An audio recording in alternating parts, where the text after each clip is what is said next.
I feel bad for them sometimes because they're doing this under trying conditions. One thing, we have to support them and assure them that we'll give them a clinical backup. Some things might happen. You're going to prone, patient's going to decompensate. You have to be ready to flip them right away. These guys just know that. They know when I say flip back, they have to flip back right away. And I'll tell you, it is an amazing team. I'm really proud to work with them. They humble me every time I'm just giving an order. Go prone the patient. They have to, 5 of them go in the room, prone the patient, regardless of the size of the patient, regardless of the situation, and they go ahead and do it.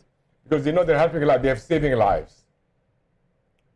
And, you know, I'll tell you, I'm going to ask Soma this. Do you feel there's a minimum time or a maximum time for a proning? I'm going to talk about it. Okay. I'll tell you something. I have a feeling we're going to agree more than 5 anyway. So I'll tell you something. I put prone for as long as you can, as long as you're maintaining hemodynamics, oxygenation is improving. And you really have to keep, like, get EBGs serially, see what's happening. We had a patient, it was interesting for me. We prone her, she becomes, her hypoxia improves, she becomes hypercarbic, we have to flip her back. So we go back and forth, I'll tell you that. You know, it is, again, I think I wasn't believing in the past, and there's SCCM, chest, everything I published, you know, proning does improve oxygenation, but doesn't improve outcome. But with COVID-19, is an improving outcome. Why is that the case? I have no idea. Probably because we had nothing else to offer in the beginning. And now we're going to go to, you know, again, I believe every patient is a candidate, okay? Initiate very early, do not hesitate. Now, what are we going to do with, now, Joe puts a patient on ECMO. Should we prone or not? It's a big controversy. ECMO cannulas, it's a big drama. And I'll tell you something, Joe and Gil, I'm going to put, you know the drama that happens with moving patients with ECMO. And unless you're being very careful, you have perfusions in the room, don't do it. So if you're going to prone somebody, you have to have, that is a mandatory for me. Doesn't matter who else can be in the team, a perfusionist has to be in the room. And the perfusionists are assigned to maintain those cannulas in place. They know what the cannulas need to be and how the tubing doesn't kink. So if you don't have your perfusion in the room, do not prone the patient. And I do believe prone with perfusion, and really, I have to tell you, the outcomes have been amazing. And I say, leave them as long as you can, and don't flip them back. And then if you flip them back, what should you prone them again? If they decompensate, prone them again. So again, I think ECMO and proning have the same thing in common. I mean, early intervention. You think about it, just do it, okay? Unlike ECMO, I mean, I feel proning, everybody's a candidate. And there's some hospitals that have weight limitation. And I'll tell you, one of the other hospitals I work with, they told me, oh, cannot prone this patient, but they were very aggressive. The next day, I had the rota prone bed. And by the way, most of our proning is happening with regular beds. Maybe I should have said that in the beginning. Not with the rota prone. The rota prone is an amazing bed. Put the patient, flip the button, the bed slowly moves. But that's expensive, not available in every hospital. So any hospital that has a rota prone pre-bus, they have to rent it out. So I'll tell you, I mean, the hospital told me the patient is too oversized for us to turn him. They had the rota prone and it worked out for the patient very well. And right now, I'll tell you, even patients, which I'm sure you told, I had some patients that are not in the hospital. They're at home. I had 2 patients at home asked me to manage them. So I told them, I'll make a deal with you. I'll manage you, but you have to listen to me. Every morning, temp check, pulse oximeter check, and you're going to sleep on your stomach for the whole night. Those 2 patients slept on their stomach with no problem, and they have to tell you, they recovered from COVID-19 with no issues. So what's the whole story with COVID-19 recovery with proning? I do not know the answer is. There's so many things that are evolving. We'll talk about it later. But I can tell you something. Those patients stayed at home, did not require any hospitalization. And people who self-prone, I have to tell you, I admire them. I cannot self-prone. So any patient who self-prone, I admire them. And they listen. And I find that the patients that don't listen, they end up being intubated. Okay. And I'll tell you, so for proning, like we were talking before, I like those numbers. Those are very good numbers, and keep those numbers in mind. You have 4 people to prone, 1 to hold on to ET tube, 1 to hold on to the cannulas. Gilly, agree or disagree? I would agree, but I would also say it's dependent on where your cannulation site is. Because from a perfusion standpoint, we also want to make sure that we can visualize the cannulas at all times in the insertion sites. So femoral cannulation, I wouldn't advise proning, but IJ, we can control that. So at no point would we lose, would there be a possibility of, I mean, there's always a possibility of decannulation, but in that situation, we can actually, we have better control of that situation. So what do you think if you want to, the one's femoral, you want to do half prone, like lift on the side maybe? Yeah, half prone on the side would work for femoral cannulation because again, we can still visualize the insertion sites. Okay, and I'm going to be very honest with everyone. Like Gil said, have the cannulas dislodged? Yes. And if anybody's seen an ECMO cannula dislodged, it's like a snake. I mean, the pump is going, the cannulas all over the place. Looks like somebody got shot in the room. Blood all over the walls. That is a very unpleasant situation. Well, it could go the other way. That could go the other way. If you pull the access out, you fill the circuit full of air. Yeah. So it doesn't make a big mess, but it certainly results in the same outcome. I mean, I really have to tell you, you have to be very careful, but I think the airway needs somebody to hold it. Somebody holds onto the ET tube when you're turning the patient. And I always look, make sure that's happening. And somebody holding onto the ECMO cannulas. But I'll tell you, when we moved beds, Gil knows how obsessed I am. Moving beds from the bed from the OR bed to the ICU bed, somebody has to be holding onto all in and out. And same with the cannulas. If you hold onto the cannulas, somebody aside watching the tubing and calls it. If the tubing is getting caught in something, you need to just stop what's happening. And everybody needs to listen. Stop talking. This is not the time to socialize, not the time to Facebook. So I'll tell you. May I interrupt you just 1 second? Yeah. I don't mean to, please forgive me. But Gil, in regards to this, and also Dr. Samir or anyone else in the panel, if you put the cannulas in, to avoid accidental, unintended decannulation, how about let's make sure they're very secured? Right. Sewn in, appropriately dressed, with, safety mechanisms in place. So I just wanted to add that in. I'll tell you, nothing beats a perfusionist hold on to the cannulas. Nothing beats that. And somebody watching that cannulas. Because I've seen them in this lodge 100 times. Or a competent nurse ECMO specialist. You say perfusionist, but again, I think that during the movement does time, not Joe, actually have to during be a the movement perfusionist. time, I'm sorry, I disagree 100%. There has to be a perfusionist in the room. I mean, We can argue later. I'm going to be on Dr. Soma's side. That's fine. I would ask the perfusionist to be in the room when this kind of shenanigans are happening. I mean, really, because they have to rescue the situation. And that's their specialty, to handle the rescue situation. I don't want to be looking around for Gil or anybody else when these situations are happening. So I'll tell you, I'm very obsessed with that. Yeah, and I would agree with you on that point as well. The ECMO specialists are great. ECMO specialists are great, but if there were an accidental decannulation or anything of that nature, you want to actually have somebody who can be there and actually manage the situation. Perfusion is limited in what they can do in response to that. We stop the circuit, get the surgeon there so he can recannulate and all. But to your point, Joe, if that circuit becomes entrained with air, if we can recover that circuit, it's going to be the perfusionist who has to be there to actually do that. Absolutely. Or somebody to evaluate and say, hey, we just got to change this circuit out. We're not going to be able to get all this out. And I'll tell you something, our perfusion is so amazing. When you ask them to be in the room when that's happening, they understand the danger of the situation, and they're there the whole time. And I'll tell you, when I watched them, they're holding onto the cannulas, obsessed with it. It's an amazing situation. It's really a symphony working together. I certainly understand that, and I respect your position about this. But I'm just going to say this: I think perfusionists, and I'm not trying to say that perfusionists aren't really good at what we do. It's just that we can discuss this later as to why I have this philosophy.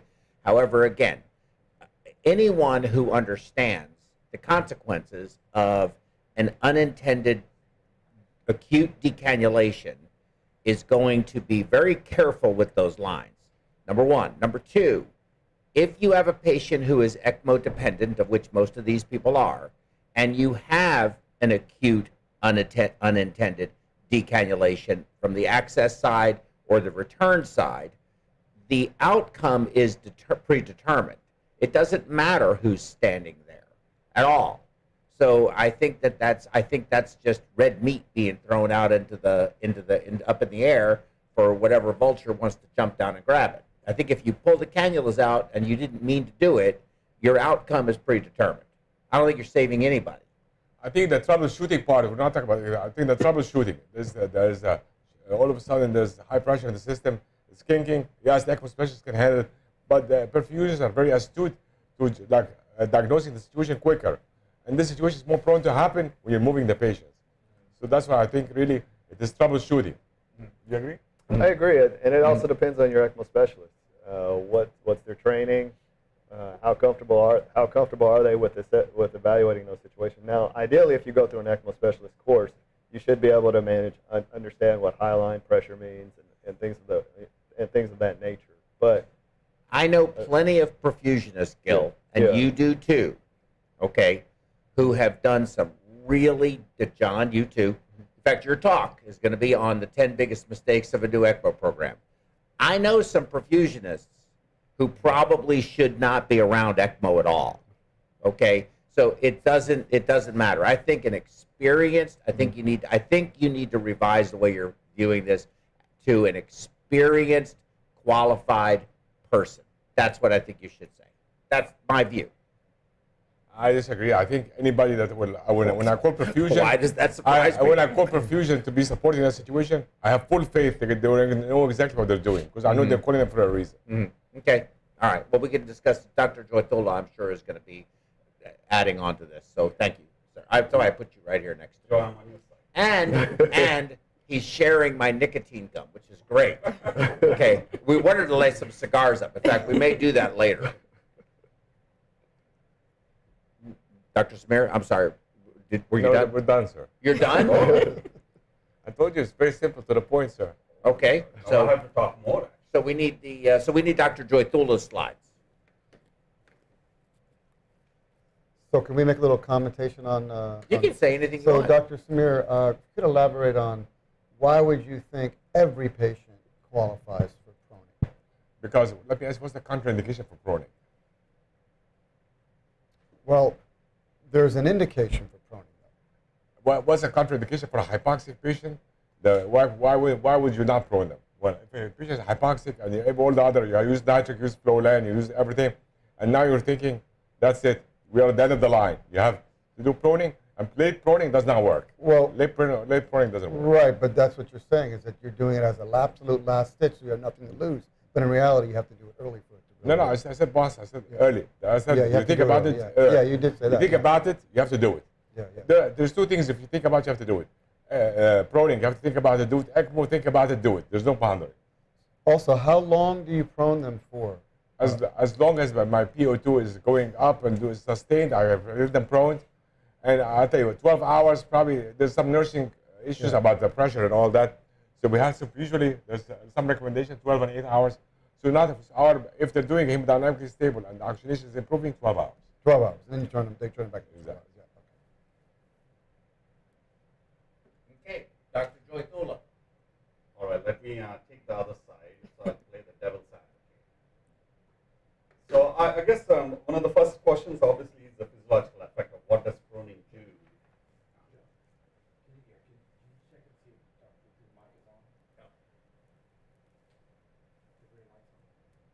No, it's not. Able to hear me? Now. All right.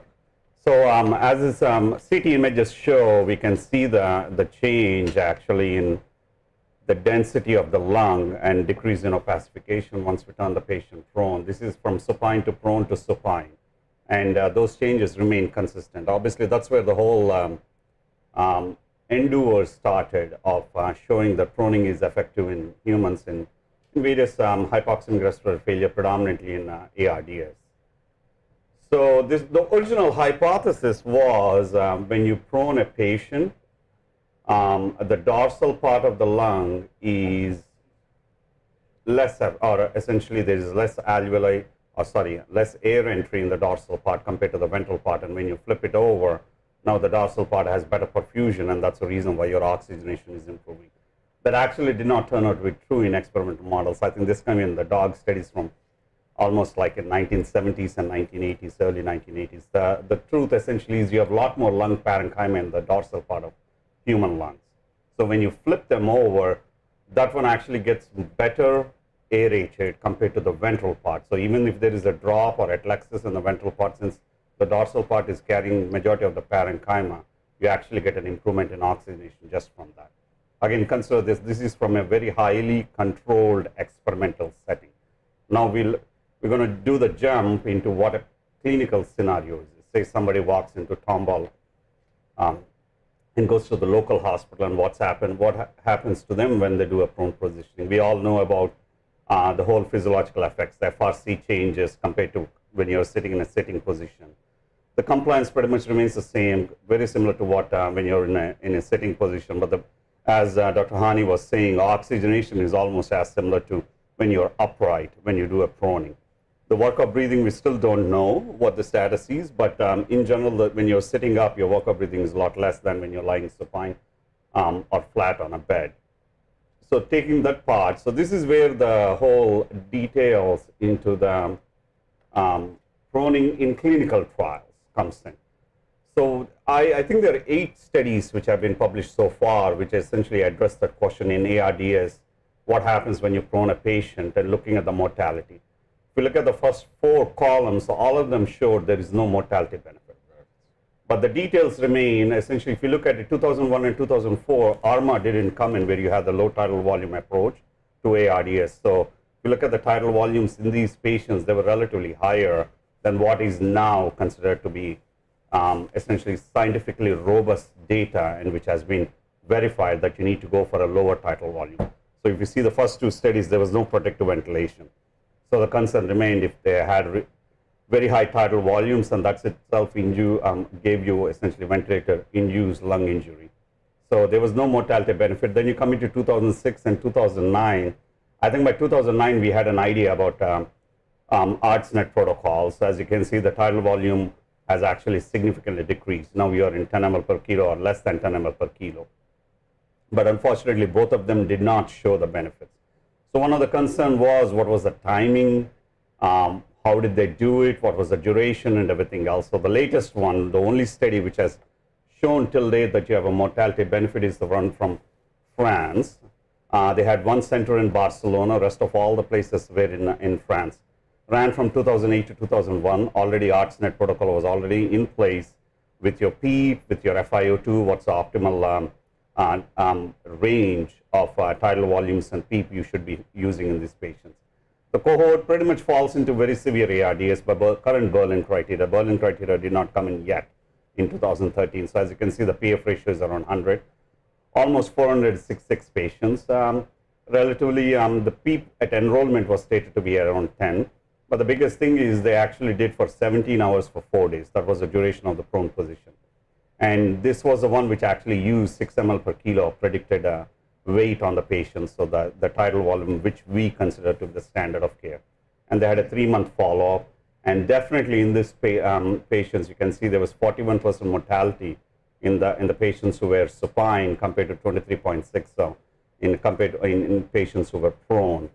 So that's actually very remarkable. Now, what are the cons of it? If you look at the cons of it, you can actually just go to the study and look at it at clinicaltrials.gov and look at the contraindications which they put up and what was the protocol of it. Very small cohort of patients with ARDS. I think they screened around, or they initially started with some 50,000 odd ARDS patients. And the patients who actually qualified for the screening were around 1,434, very, very small percent, out of which almost 858 turned out to be non-eligible. So we are talking about slicing the bread down to literally to the center. Very pure or uniform and very small percentage of what a regular run-of-the-mill ARDS patient would be. Exclusion criteria means ICP was elevated, you had a DVT within 2 days. If you had persistent shock, any use of non-invasive ventilation before at the point of recruitment, received any sort of inhaled NO, if they had chest tubes. So pretty much you are like eliminating all the things which would complicate your strategy or which would complicate proning a patient. And if you look at shock, one of the major reasons for ARDS essentially is infection. And anybody with severe vasogenic shock and multi-organ dysfunction pretty much automatically got disqualified. And if, as I'm sure Dr. Hany and all the people you guys have seen, ARDSNet, ARDS in the absence of an infection is a very different beast and a very small cohort. Means the majority of it still would be in a setting of an infection. The PEEP was less than 10. One of the downsides of this was it actually does not fit into an ARDSNet criteria. If you're using a higher FiO2, I think in this one they used it around 0.6 and higher. Your PEEP should be a lot higher. Some reason the PEEPs were lower in this study. The SOFA scores and the pressure usage again was very high in the supine group. So did we falsely pick up a group which was a lot sicker and made to look, and the prone people actually turned out to be a lot better because just of this baseline difference in them. And in prone patients, some reason they had a higher amount of neuromuscular blockade. I can see it. One of the easiest way you can actually prone a patient is just make them, paralyze them, because you don't have a less risk of everything else. They're a lot more malleable to turn around and everything. Is that a good thing in the big picture? Maybe, maybe not. So again, there may be some inherent differences in the study as such in both the study group and the control group, which may have made the prone position to be, our prone position to be a lot better than what it was. And the key, which I'm sure we're going to take our swords out and have a duel about it, is the experience of the staff. Would I take somebody like this and say, my favorite place, Nacogdoches, and if they go to a community hospital and tell them, hey, you should be proning this patient? Probably the staff is not so used to it, or they may not understand all the inherent challenges which are in there compared to, in this study, they actually mention it in the protocol that the hospitals where people use this, they had more than 5 years of experience. So the ICUs already had an inbuilt experience in the staff and the exposure. So obviously that's the one which makes the biggest difference. So we can talk about a hypothesis.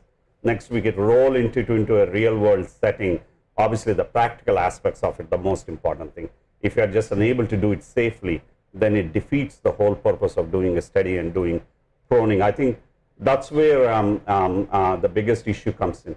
No doubt about it, it's physiologically and clinically in a controlled experimental setting, definitely improves oxygenation. I don't think there is any doubt about that. But we had multiple studies which looked at which improved oxygenation ARDS, but they never translated into benefits and mortality. So there's a whole plethora of issues with it, because we are talking about a disease which has its own evolution. You have your injury first, then your oxygenation gets worse, and then they sustain it. If you don't do anything else, what is the natural course? Probably it's a higher mortality rate. So the biggest intervention, which still till date, the one which has shown that you have a mortality benefit, is low tidal volume strategy. And if you look at the meat of it, why is that? Is decrease in probably ventilator-associated lung injury. Already the lung is injured. Now on top of it, you're adding a ventilator and we're making it worse. Now we have reversed that back again. And then we have gone into all this low PEEP strategy, high PEEP strategy, looking at volume status. We have actually put in esophageal monitors in ARDS-net studies and looked at actually what is the difference in plateau pressure. And absolutely all of them show, yes, oxygenation comes up. Unfortunately, mortality does not change much. So maybe we are not altering the natural course of the disease. All we are trying to do, this is something I think I'll open it up to the group, is make the numbers look better for ourselves when we're wrong. Maybe on a bigger picture, it doesn't matter. The disease is going to take its own course. And we still have not figured a way out how can we alter it so that more people survive once they develop ARDS. I think that's where I'm going to open it up to the group. Joe, I would love to hear your comments on this now. I think you bring some excellent points up.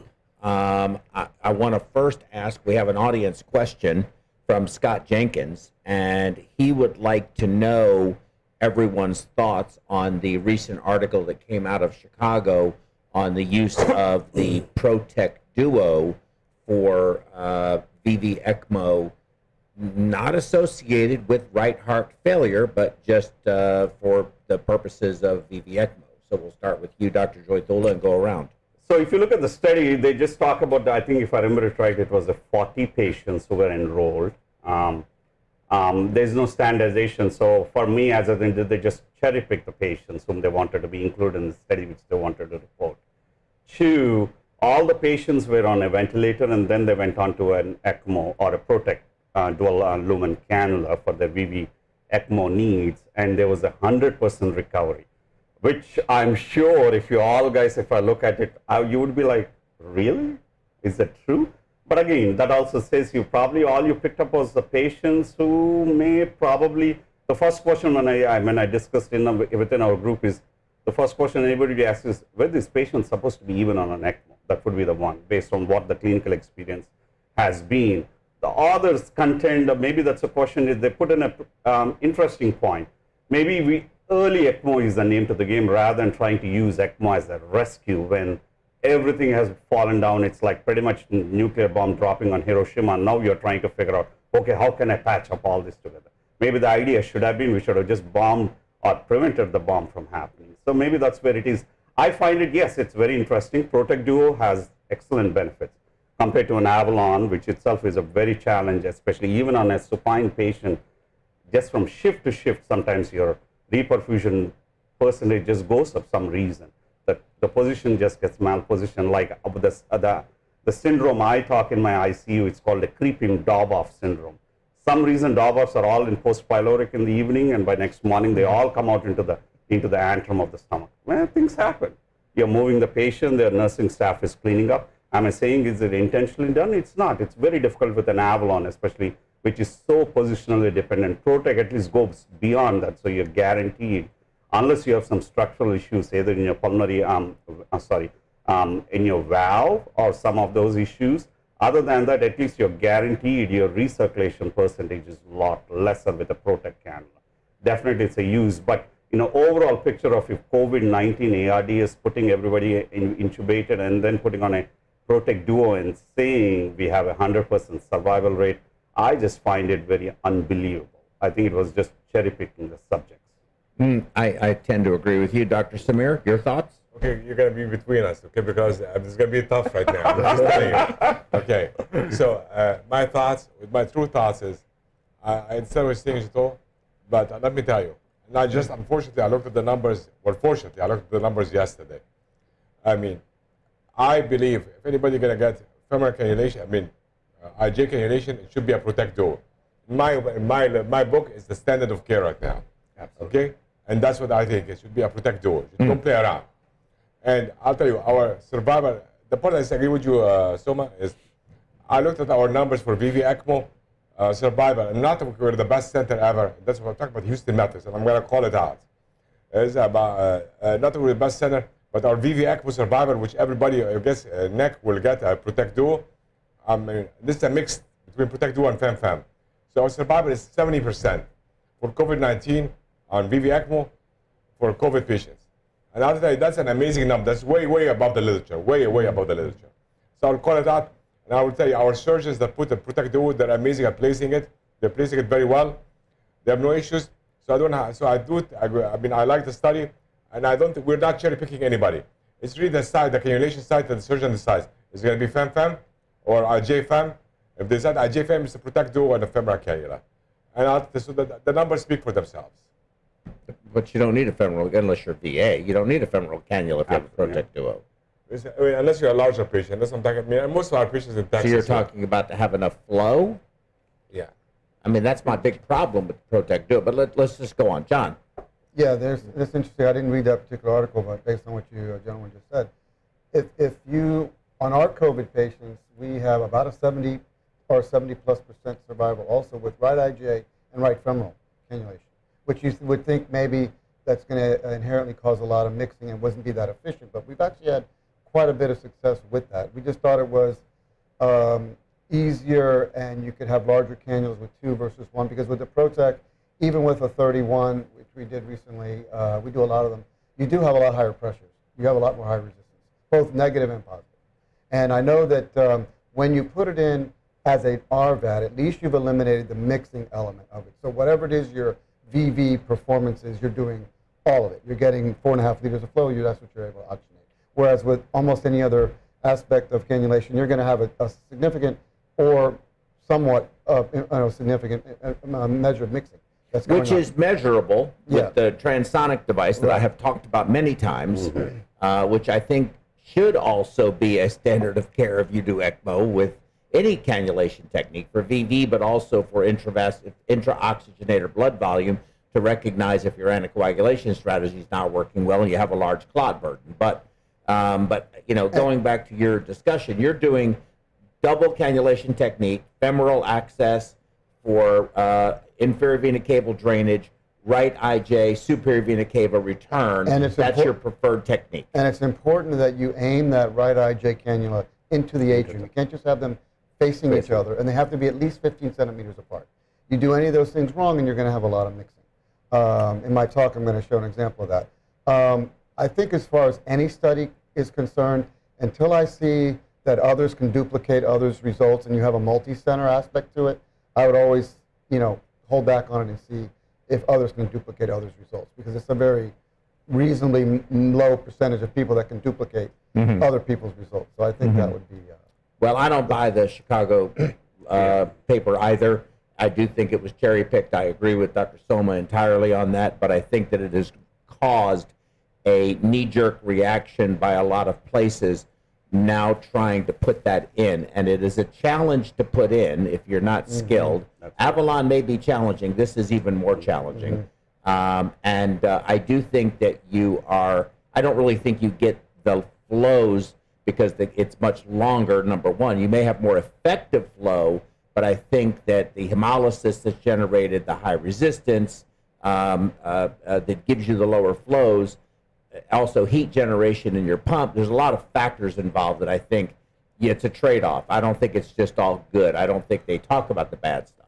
Well, we use the ProTech cannula only and hook it up to not their pump or their oxygenator. We actually go with like a CMAG Quadrox with a ProTech cannula because of the downfalls we've had with the pump and the oxygenator. However, getting back to one thing, when people say it's a 31 French cannula, it's a dual cannula. Right. The two cannulas inside of that are what? 14? Well, the access 15? is probably slightly larger, so I would probably say the access is probably 18 and 18 or 20, and then the rest is that for the written return. anywhere? Does anybody know exactly what I those don't. are? It'll be published. I don't know the number, but I would imagine but that's if how you it would is. ever But the say- length is much longer than an Avalon, so that Yeah, length and then is you have what causes so if the anybody increased said to you, I'd resistance. put in an 18 French venous cannula, you tell them, I won't be able to flow with that, right? But Right. that's what happens with some of those. So, I mean, something to think about. I've had that happen. Gil?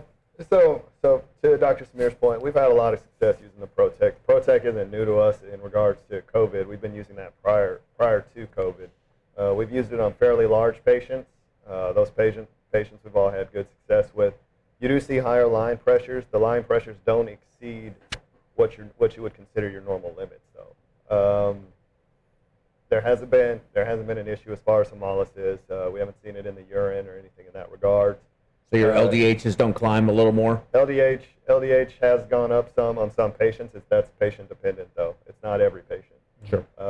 And you can see that with, I mean, even with fem cannulation, you'll see that as you start to see your oxygenator potentially start to clot off. So you can't use that. I don't think we can use that as a sole indicator and say that the ProTech wouldn't be the ideal cannula. Because for me, any patient that you want to prone, I would say ProTech is what you want to use. Absolutely. Especially as opposed to the Avalon. Like everyone at the table knows, Avalon is very positional cannula. You move that patient over, and your flow is going to likely drop from 3 liters down to 1.5 liters. So I don't mean to, please forgive me, but that's not my experience. Yeah. I don't have that experience using Avalon where we flip the patient when we do choose to do that or sit them up, which actually works a lot better for me. I think that's why right IJ cannulation is far superior than femoral because, one, I think there's a huge infection risk being in the groin. If you can stay out of the groin, you're better off. I think that's just reality. But I find sitting the patient up at 45 degrees gives me as much benefit as proning them does. That's at least my anecdotal experience from the cases that I've done. Serina? So for me, my experience is all going to be based on transplant. So we do use the ProTech as a bridge to get them to transplant, and our patients have done very well on that. Is that for right heart failure, though? No. For lung transplant. for Right, lung BVF, transplant, but yeah. do you have right heart dysfunction because of hypertension where they're having, so you're using it purely As a bridge. as a bridge, so just pulmonary purposes, Yes. not for the right heart protective strategy. No, straight for pulmonary as a bridge for a transplant. And in regards to that, like I said, we all agree for the Chicago paper, you need a much larger patient sample size before we can determine if that's really the treat or the way to go. But as far as when we talk about lung transplants, us putting those patients on early, getting them up, ambulating them, we have a much higher success rate after their Absolutely. transplant. Yes, they did Right, very now that's well. another, I'm glad you just brought that up. That's another thing that is kind of interesting for me is I hear people talk about, and John, I think you might bring this up in your talk, I'm not sure if you will, but ambulating a transplant patient, having a transplant patient on ECMO, they don't probably need quite as much flow, they need some support, but you want to keep them conditioned. Correct. But they have a chronic disease that they have adapted to, and now you're putting this cannula in. Very different than an acute illness, COVID-associated ARDS, influenza-associated ARDS, sepsis-associated ARDS, whatever it is. Those patients are not getting up walking around. Right. And I think there's a misconception. I hear it a lot. Well, why can't we just extubate our ECMO patient now? Or why can't we? No, it doesn't. It just doesn't work that way in the acute setting. And I think a lot of people in new programs that start don't understand that. Okay, so let's see where we're at here. Can I just say one thing? Of course. Okay. Gil, do you realize how good your numbers are? 70% survival you have on VV? Right. I mean, that's an amazing number. I mean, that's something you should be very proud of. Thanks. There's COVID centers with 0%. I know. Mhm. These guys are doing an amazing job. Well, you know, and Dr.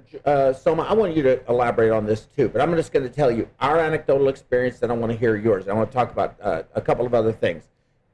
For us, if you've been on the ventilator at max vent support for less than 7 days, so day one through day 6, and we put you on ECMO, our survival, not quite as good as yours, Dr. Samir, but we're running about 60 to 65%, just pretty doggone good on ECMO patients.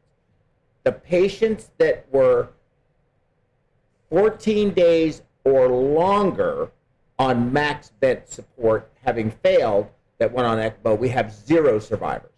No survivors. So, and I don't know any, we don't have any from 7 to day 13, so I can't tell you what happens there. I know that if it's under 7 days, our survival is 60 to 65%. If we're in an outside hospital, 2 weeks, 3 weeks, on the vent, not ARDSnet protocol, sent to us, put them on ECMO because that's the last ditch effort, none of them have survived. And What's your view on I that? kind of tend to agree with you. So again, it goes back to, again, I think in all this humdrum, it's a very short-sighted. I think we are all looking at different aspects of the elephant and trying to make a conclusion. If you look at the bigger elephant aspect, what does ARDS do? So first you have an initial insult. You develop this extensive hyaline membranes. Your oxygenation goes down significantly because you have significant diffusion impairment. Then the lung tries to heal, you get into an organizing phase, then you get into a fibrotic phase. That is the natural. Now, of all those people, some people, it may not be extensive, it heals faster, and they may not go into the fibrotic phase. In some people, it gets extensive amounts of lung parenchyma get into organized phase, diffusion capacity is still impaired. So what is causing the death in these patients at the juncture is the oxygenation aspect. So that we have worked around. The only way before ECMO or extracorporeal circulation came in was a very unnatural way of doing positive pressure ventilation, which is completely unphysiological. But that's the best tool we had. We kind of improvised on it. We realized, you know what, dilating the normal alveoli too much and then making them collapse itself causes injury, a physical injury to the alveolus, which actually perpetuates the injury even further, because now already certain part of the lung is damaged. Now you're damaging the normal lung which is there by all the interventions or the positive pressure ventilation. So that's where ARDSnet made the biggest jump on it, like low tidal volumes, higher PEEP, so we are not causing the ventilator associated lung injury. Yes, and associated with that, we have improved the oxygenation. Now we are talking about the next aspect of it. In those ARDS patients where you are on a ventilator and you're still unable to oxygenate, or it is not normal, or it is not optimal, now you have an extracorporeal oxygenation, various tools we can talk about in the details. Is it just a femoral canalization, IJ canalization, whichever way, dual lumens, single lumens. But now I'm improving the oxygenation. Then you are asking a question, does it improve the mortality? That is, I mean, we are talking about a highly selected way we are coming in. Yes, there is a room or scope for improvement in optimizing that aspect of it, using a dual lumen, a lower volume or a lower flow, decreasing the recirculation so that all the injury which potentially you may cause by that ECMO cannula are coming down. Then the patient as whole, very easy. We all know if it's a patient walks into the hospital, has an acute surgery or some sort of it, and is prolonged, essentially staying in a supine position itself causes deconditioning. That sets you up for all the nosocomial issues which arise. Having a catheter in your bladder, having an NG tube through your nose, or different lines and everything else. Now you're talking about acquiring different infections and everything. Then the deconditioning aspect of it. If they are unable to mobilize, they're more likely to stay in bed, develop a DVT. So we are talking about it's a whole downstream effect of it. It's very nice. We can just focus on the question, hey, does ECMO benefit or not? I don't think anybody at this table disagrees with the fact it improves oxygenation. But beyond that physiological aspect, if you take a patient as a whole during a hospital stay, does it actually change the outcome for the patient? That has still, we have been unable to. As you know, in all the ARDSNet, at least the couple of ECMO trials which have come out have all of them have showed it doesn't benefit the patient as it, because now we are taking a step back and looking at the patient as a whole. Similar to that in a transplant, we get all the calls and everything else. You have a bad ILD. Am I going to transplant everybody? That's the first talk I tell them. You know what? Surgery is the easiest aspect of the whole thing. Put in on a pump, put in 2 new lungs, pray to God that you don't develop severe PGD, and you're there, you're there. The game, or where the biggest challenge happens, is how is that patient going to recover? That's where we talk about why we want them to mobilize. If the guy is just bed bound, you change his lung, he's still going to be bed bound. What did you change on his life? No. That's where essentially we like to have awake ECMOs. If given a choice, I would rather actually put a patient on a tray collar and do an ECMO, or just on an ECMO circuit. You can argue another way. Maybe their oxygenation wasn't bad, but I can say, you know what, one biggest thing I'm doing is I'm not giving a ventilator-associated lung injury on top of everything to this patient, but using a cannula, which seems to be relatively safe. It has comes with its own challenges. Some people clot up, hemolysis, dislodgement, infections, think that they are there, but I have improved and supported their oxygenation. I'm hope if I'm in a very like Methodist, my prior institute, we were very great. We used to ambulate them on an ECMO camera. We have videos and everything, and that's the same thing. Why is that? Because one, we want to keep the patient awake and up. That itself adds a lot of benefit to that. Less issues of having DVTs, less issues of having other things. They have more control over it. If they're having pain, they're having something wrong with the bladder or something, they convey it to the nurse and go on. I think that's where the biggest change happens. I think in that regards, I think we can talk about 100 different things about how ECMO, no doubt about it, ECMO causes excellent oxygenation on a patient. Now, would I put a Protect Duo on a patient who's 100 kilos?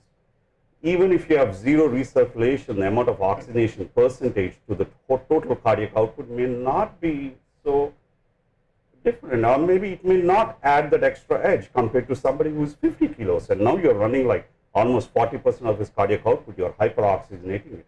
Just by that, probably he can maintain physiological oxygenation for his survival rather than having a ventilator. I think I would rather take this. So I think that's where the details come in, and that's where being part of a team and everything else. Step back at it, why did ECMO actually come into the whole thing? Is we have better oxygenators, we have better cannulas. The technology bypass has been what, 1950s, Dr. DeBakey started with a rolling pump thing, but it has always been there. I think that's where we need to go on.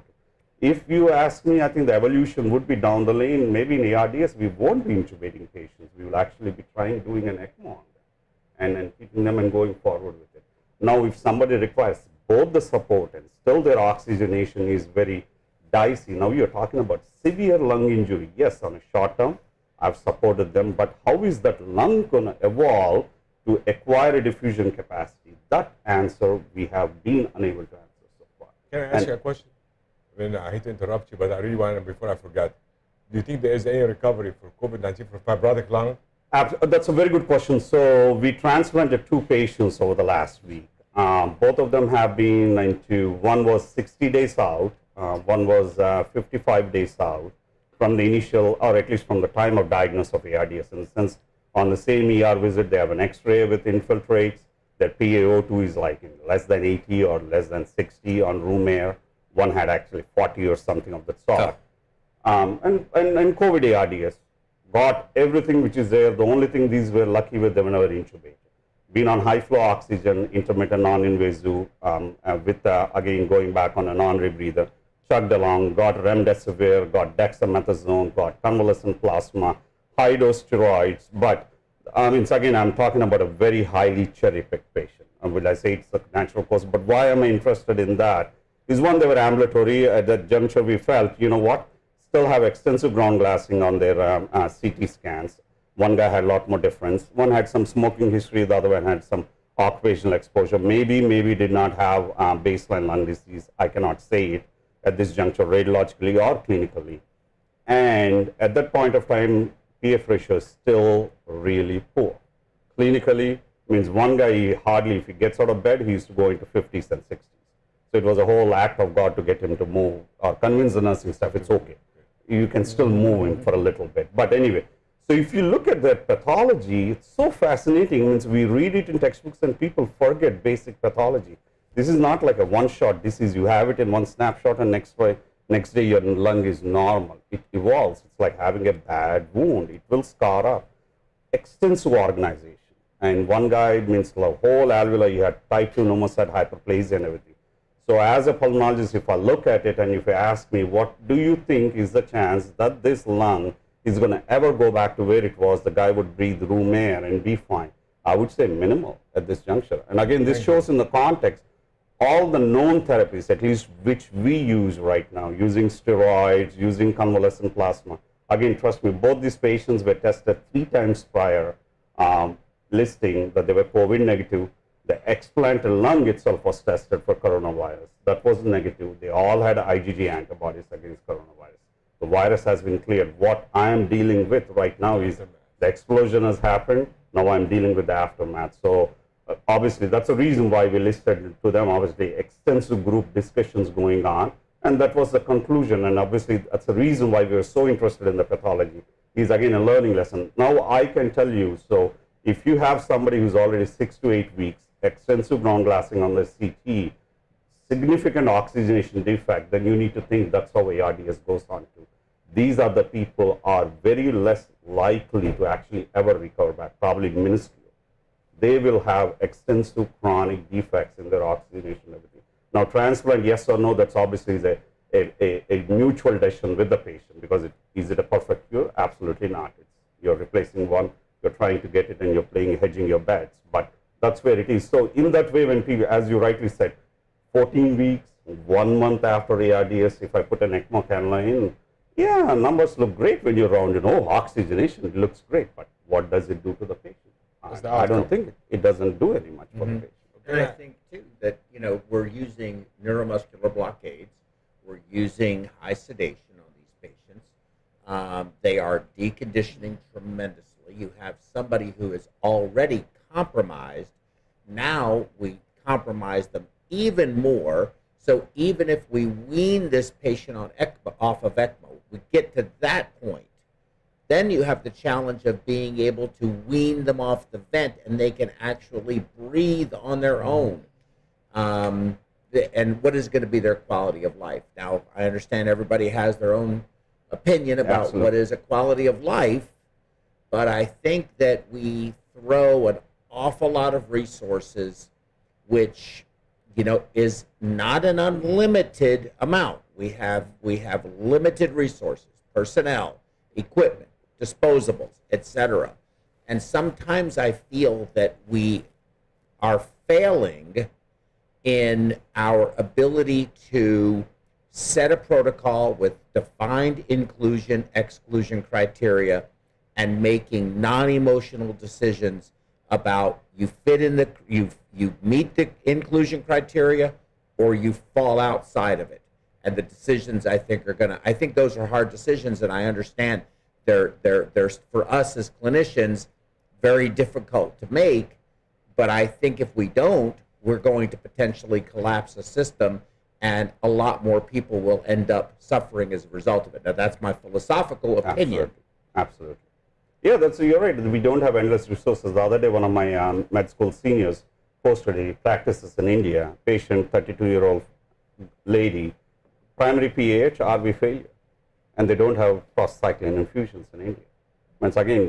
We are in a very resource-rich country. These are the things I don't even think about. One of the biggest cultural shock for me when I moved from India to here was people don't recycle their surgical tools. I was like, we have a suture removal kit and you just throw the scissors away? I looked at them, I'm like, that's a bloody waste of money. But now I do it myself too. Yes. Like when I was back in India, it's like everything was collected back again. We autoclaved it and somebody packed it up back again. But I'm talking about the resources aspect. So you make do what it is at that point of time, but that's where we are. I think. I have another clinical question. I'm sorry before I Yeah. forget, because you're an authority. Oh my God. Now you believe in ARDS data, and I do too. So let's say you prone the patient. Are you tolerating higher peak and weight pressures because the proning, especially if it's an obese patient? Oh boy. I'm sorry, sir. I have to put you on the spot. I have not faced that situation, to be honest, but if you look back at the physiological studies, apparently when you have proning, your abdomen it actually allows you to ventilate your lung a lot more by the positioning of the diaphragm and everything. And two, I think there was one study, if I remember it right, which looked at intra-abdominal pressures, and they actually made a comment, if you have higher intra-abdominal pressures, those are the ones who benefit more from proning than patients who have a normal intra-abdominal pressure. Maybe it was got to do with what you call how their obesity was spread. Is it more central or is it more diffuse? That's the issue. I was faced with a patient that the external thoracic pressure is very high. Let's put it this way, okay? So, and the peak and weight pressures, I had to tolerate. So, are you okay tolerating higher, higher peak and plateau? At that juncture, if you're talking about proning a patient, so obviously the first caveat is you're worried about is the oxygenation bad or not. Again, it's a trial. I mean, so like many things, essentially it's a physiological trial. You just flip them. If it improves, it worked very well, but I had to tolerate higher peak and weight pressure. Yeah, you answered your question there itself. It's very difficult to say at that juncture. It is an experimental trial, essentially, at that juncture. Well, yes, it is. And I will tell you that I have seen this with, this is again, my anecdotal evidence with these two eyes looking, that I have been able to take patients, and it's one of the reasons, again, I don't like femoral invasions, is that if I set them up, and especially when they have big bellies, and it's pushing when they're laying down up on their diaphragm, decreasing their lung size, and you get them high enough, almost I wonder if proning or some type of brace that you could actually almost put them up almost 90 degrees or as close to 90 degrees as you can, just dropping that belly down, I see their ventilatory peak and plateau pressures come straight down, and their oxygenation looks much better. Absolutely. Just by doing that. I have a question for the panel, because in our experience, I won't say what it was, but have you seen in your experience that being modestly obese and the more is worse, has definitely had a higher morbidity with this corona? I don't think our patients that are more severe seem to be a lot higher percentage of people that are mildly to severely overweight. The ones that do very poorly. Down here in Texas, the majority of our patients are obese, and actually, I don't think that has really contributed to a high mortality rate at our hospital. For the COVID. For the COVID patients, like our patients, regardless, COVID or not, are fairly large, and like I said, our mortality rate is still on the better side of the spectrum. Mm-hmm. Again, it's early days in the pandemic. I think if you look back, December last week or December, first patient walked into Wuhan, and that's where the patient zero is. We're still like, ninth month in the pandemic. And if you look at the data, it's like 1 week I see one paper saying, oh, everyone's obesity is big, and next week you see it doesn't matter at all. So it's all over the place. And if you go back to another infectious disease, I think the best one would be H1N1, where California Department of Health published their data on how H1N1 affected. And one of the two biggest risk factors, if you look at it, was obesity and having chronic lung disease with ARDS and mortality as such. I think it depends on, if you're in Texas, our BMI normal range is 28. So I mean, from 28 to 30, maybe not much of a difference. If you go to Italy, their normal range is probably 23. 28 to 30 makes a big difference for them, I guess. So that's a short answer. I mean, me and Joe, we fall into the other end. I've been on a diet. I fall into the other end. Joe doesn't. So then Dr. Samir looks, I know everybody's noticed. I mean, he looks fantastic. This is caused from cucumber salad.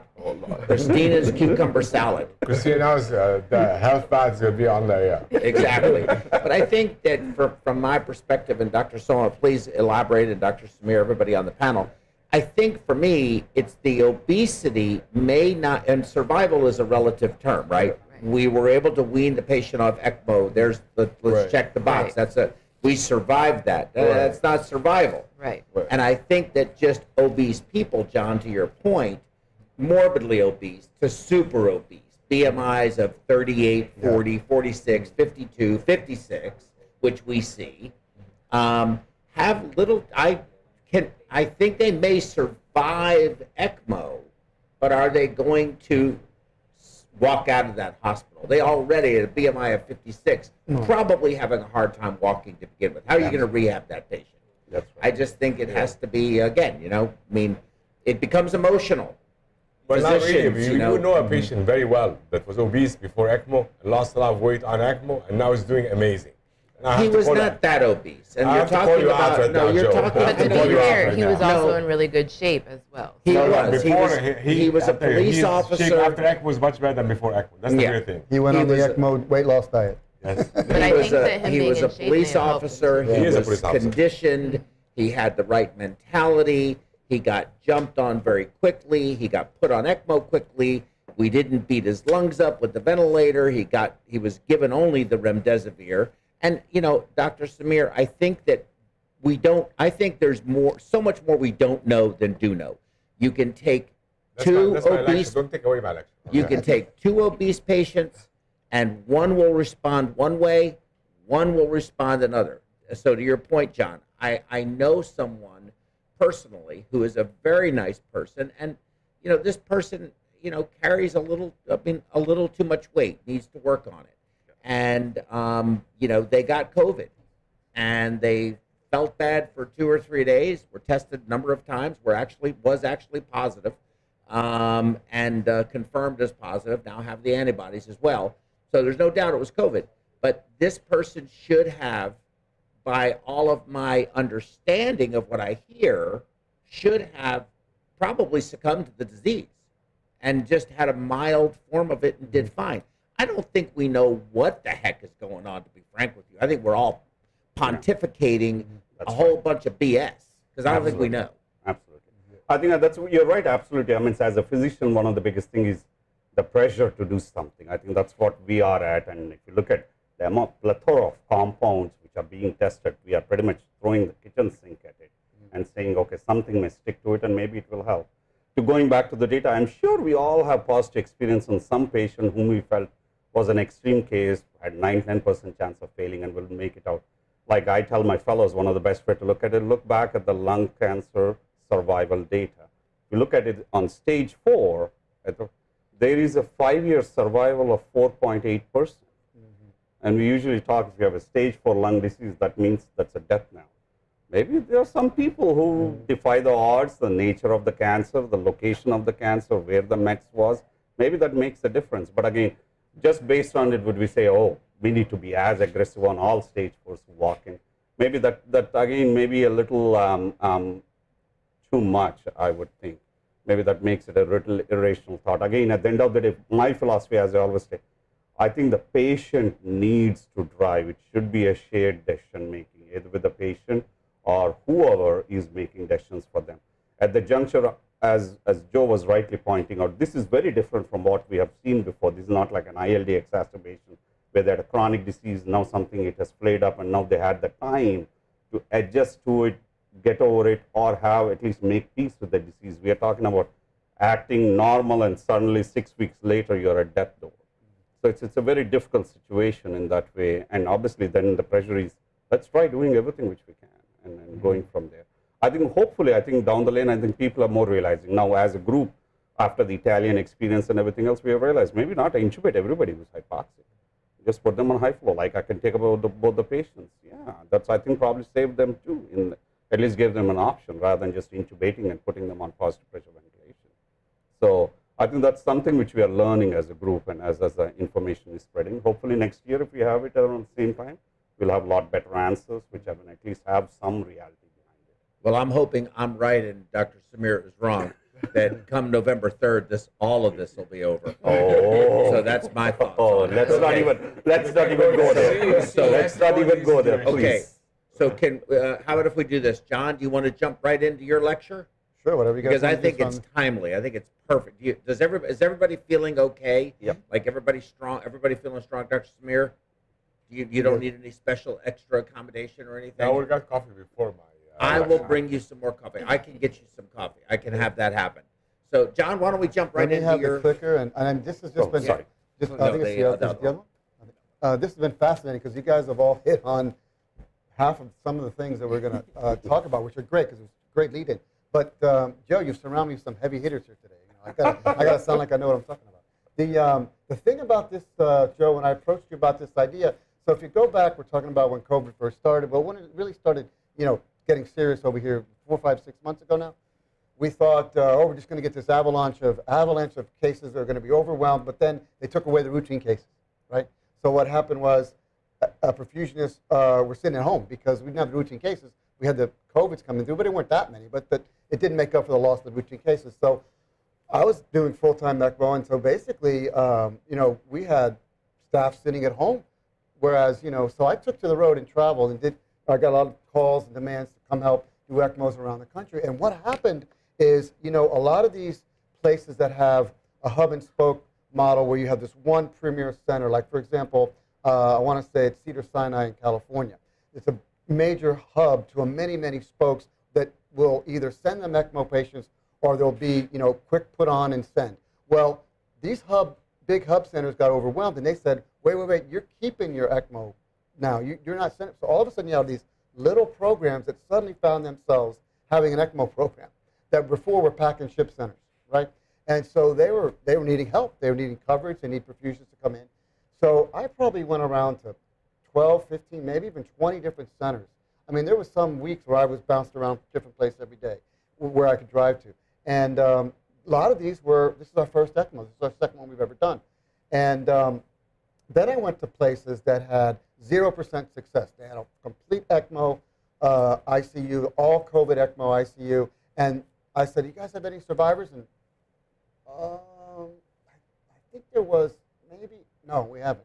And I found some very interesting things. I started looking around, and then you go to places like all of you guys are at, where you really have expert in this field, and you have a percentage of survival. It's the biggest stark difference. And I started thinking to myself one day, what are some of these differences that I've seen out there?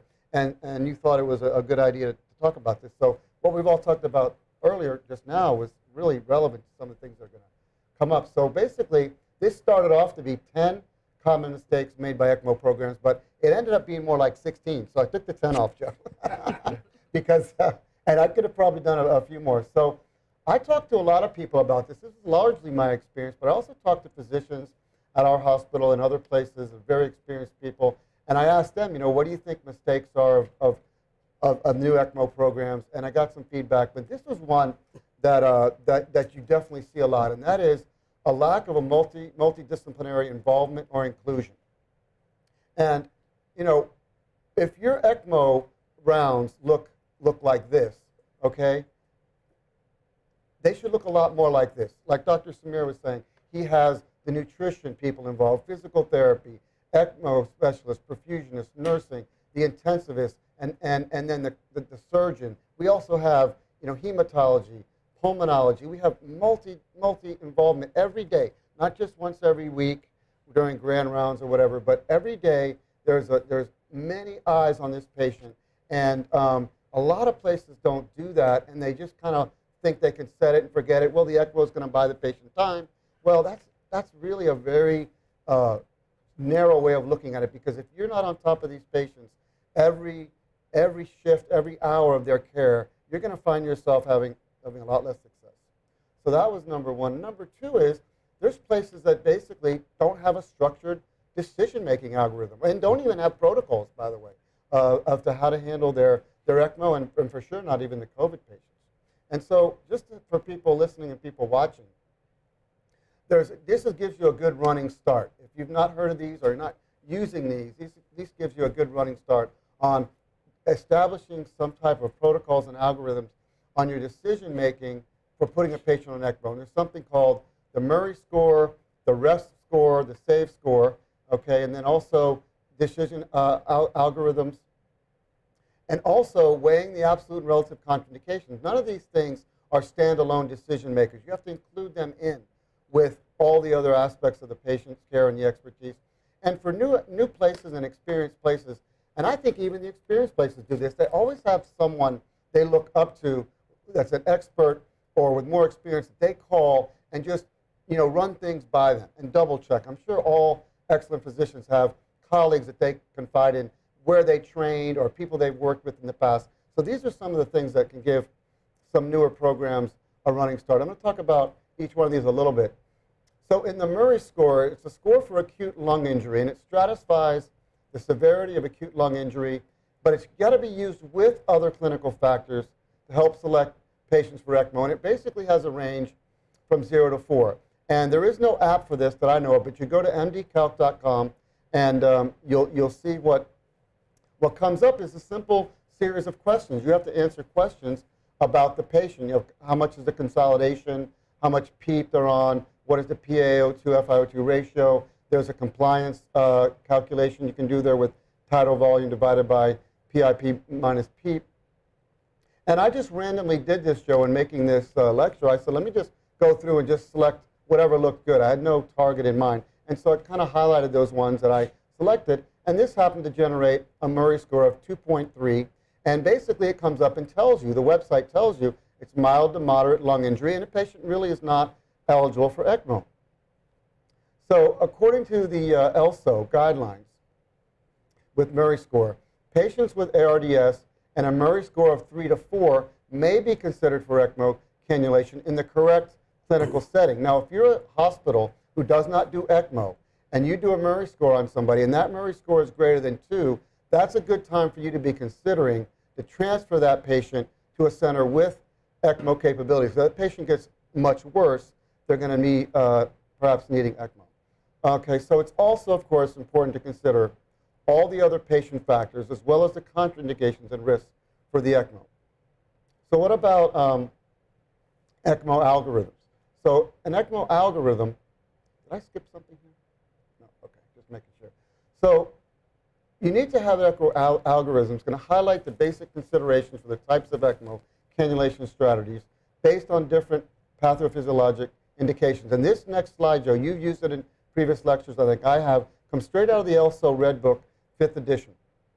And it looks like this. So there's a lot of ECMO algorithms out there, but if you wanted to get a good start on your ECMO program, and a lot of people just use this, print it out, laminate it, put it right on your ECMO devices, and you can start off with refractory hypoxemia, and if the Murray score is 3 to 4, like I just said, and then you have to look at the patient if they have cardiogenic shock or not.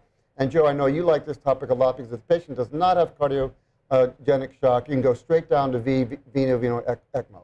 And if they have cardiogenic shock, you can look at other heart failure, whether it's due to hypoxemia, if that brings you back over to veno-venous, or you need to have VA ECMO. And on the refractory hypercarbia side, either it's with hypoxemia or without, and if basically it's without hypoxemia, you're going to end up with something called ECOR, which is really low-flow V-venous ECMO. So this is a pretty simple algorithm for people to follow, and it is the one backed by ELSO. So now there's something else called the REST score, Respiratory ECMO Survival Prediction Score. Okay, and this score was developed by ELSO in conjunction with the Alfred Hospital in Melbourne, Australia. It's designed to assist prediction of survival for adult ECMO patients undergoing ECMO oxygenation for respiratory failure. So in other words, you're going to put a patient on ECMO and you're going to want to know what is the likelihood that this patient is going to survive. So this is going to help you tell you, are you doing it way too late? Is this appropriate or not? But it should not be considered for patients who are not on ECMO or as a substitute for clinical assessment. The REST score ranges from a -8 to a +8. You can go to restscore.com to get this evaluation. And basically, it's similar to the Murray score, but you answer a series of questions: the patient's age, how long they've been on the vent, what type of acute respiratory diagnosis they have, and a series of other questions that are yes and no: immunocompromised, are they on nitric oxide, are they on a bicarb infusion, and you can see the different ones there. And again, Joe, I randomly answered some, and basically, if you come up with a REST score of 0, you have a 50% survival of that patient surviving on ECMO. And you can see on the positive numbers would take you much higher, and the negative numbers would take you lower. So this is a big one, of course, and you guys have hit on this already, waiting too long to initiate ECMO. And this is where I come up with the SAVE score. This is also can help you with that. So the SAVE score is survival after veno-arterial ECMO. Again, you would go to the website, save-score.com. I think I left the S off there. Predicts in-hospital survival in adult patients after VA ECMO. This is for cardiogenic shock, though. The others were for respiratory failure.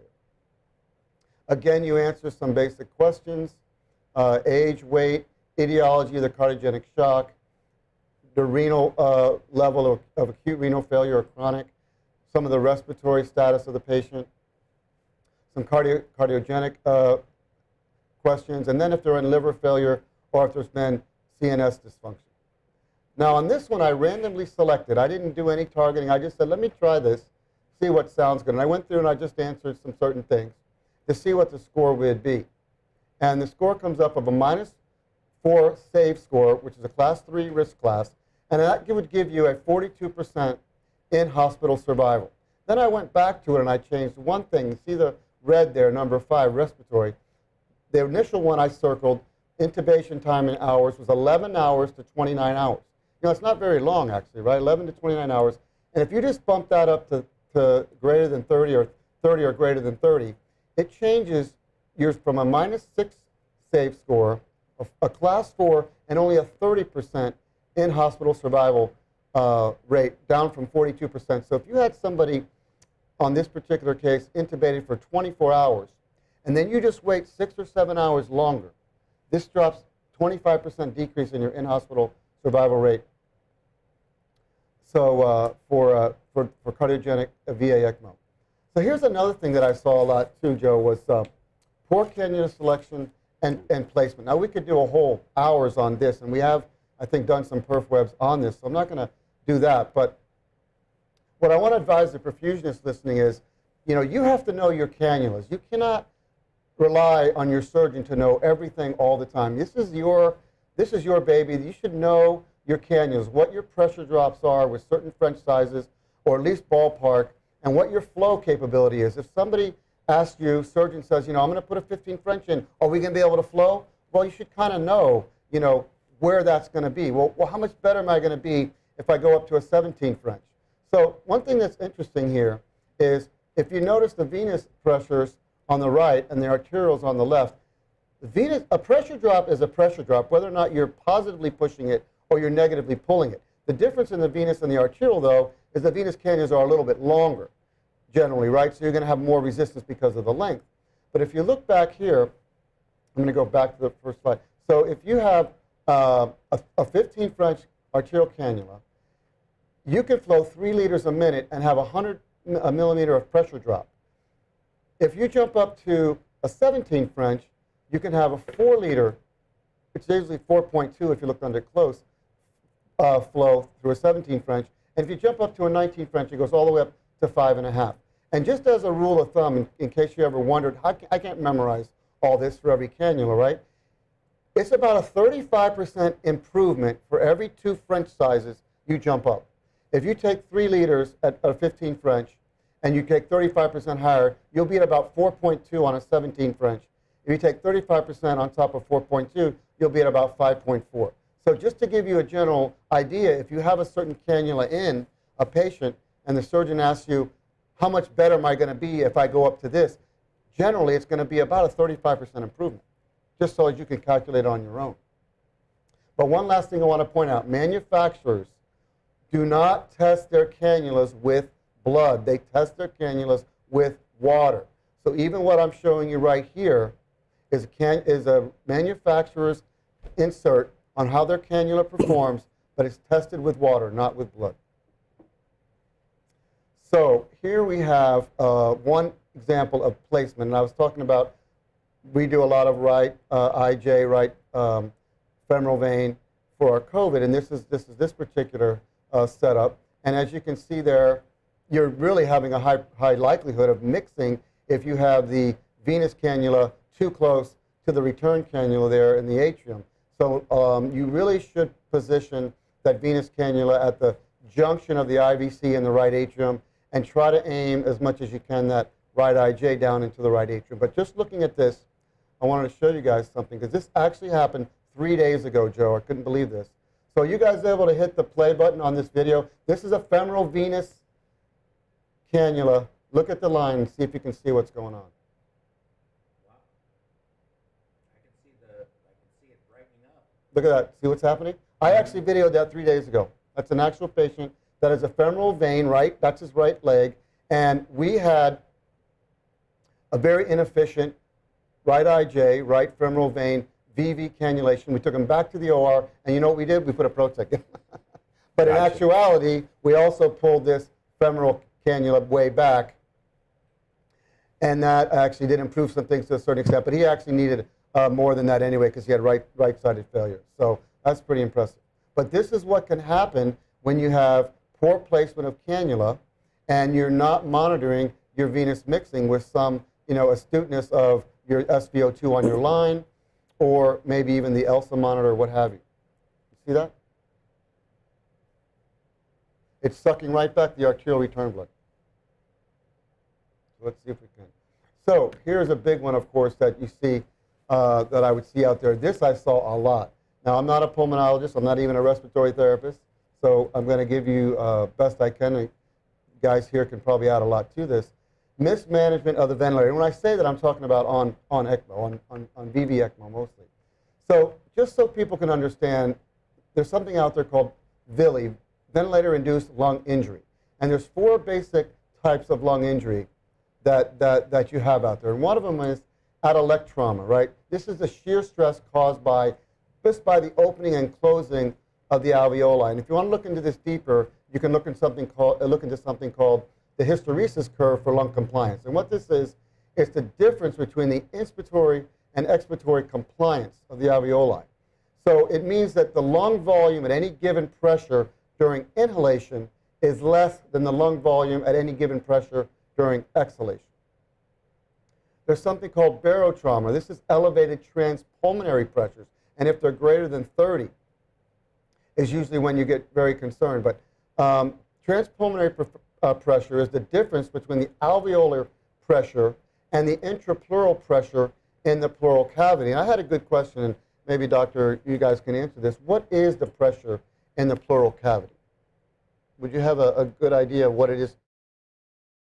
So in a regular person, the way we inhale is by generating negative pressure. Right. So the best way, obviously, putting a catheter in the pleura is the ideal way to do it. But the downside of it is, if the parenchyma is normal, there is no effusion. Because just by the practical aspect, the lung is going to rub against it, and you will get a false reading.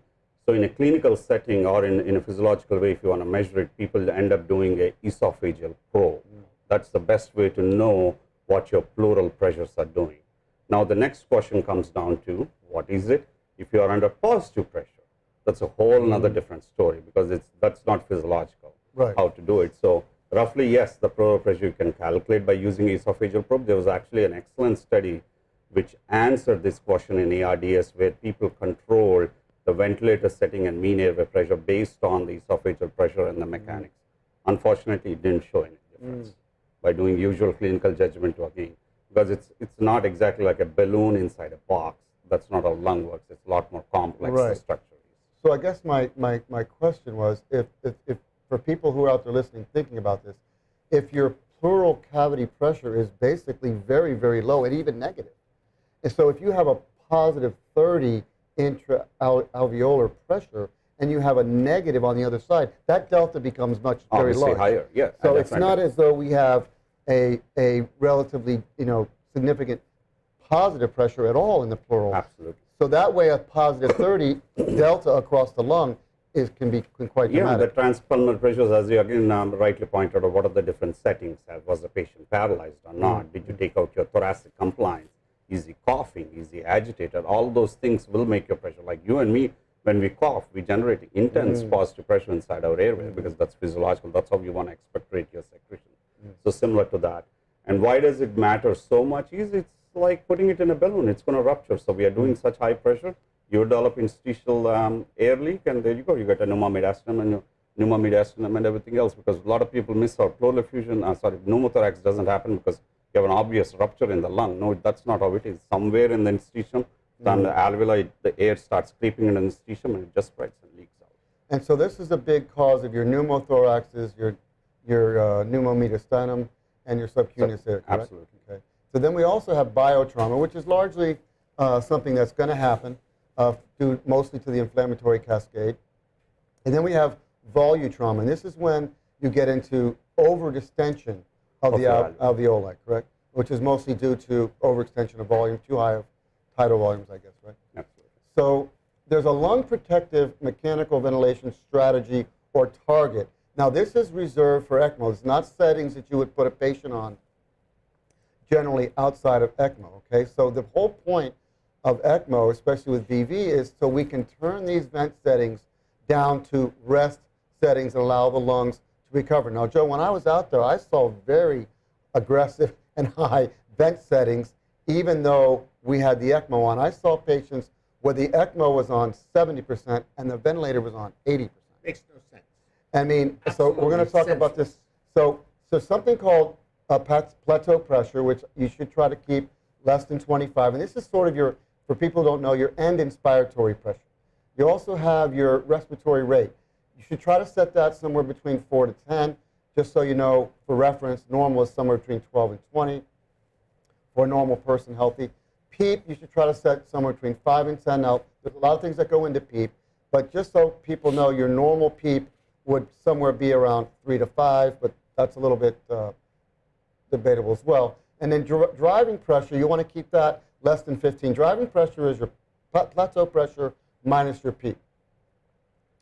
You also want to keep your FiO2, if you can, less than 50%, so long as you're maintaining SpO2 of somewhere in the mid-80s at least. Most people get nervous if it starts getting below 85, 80.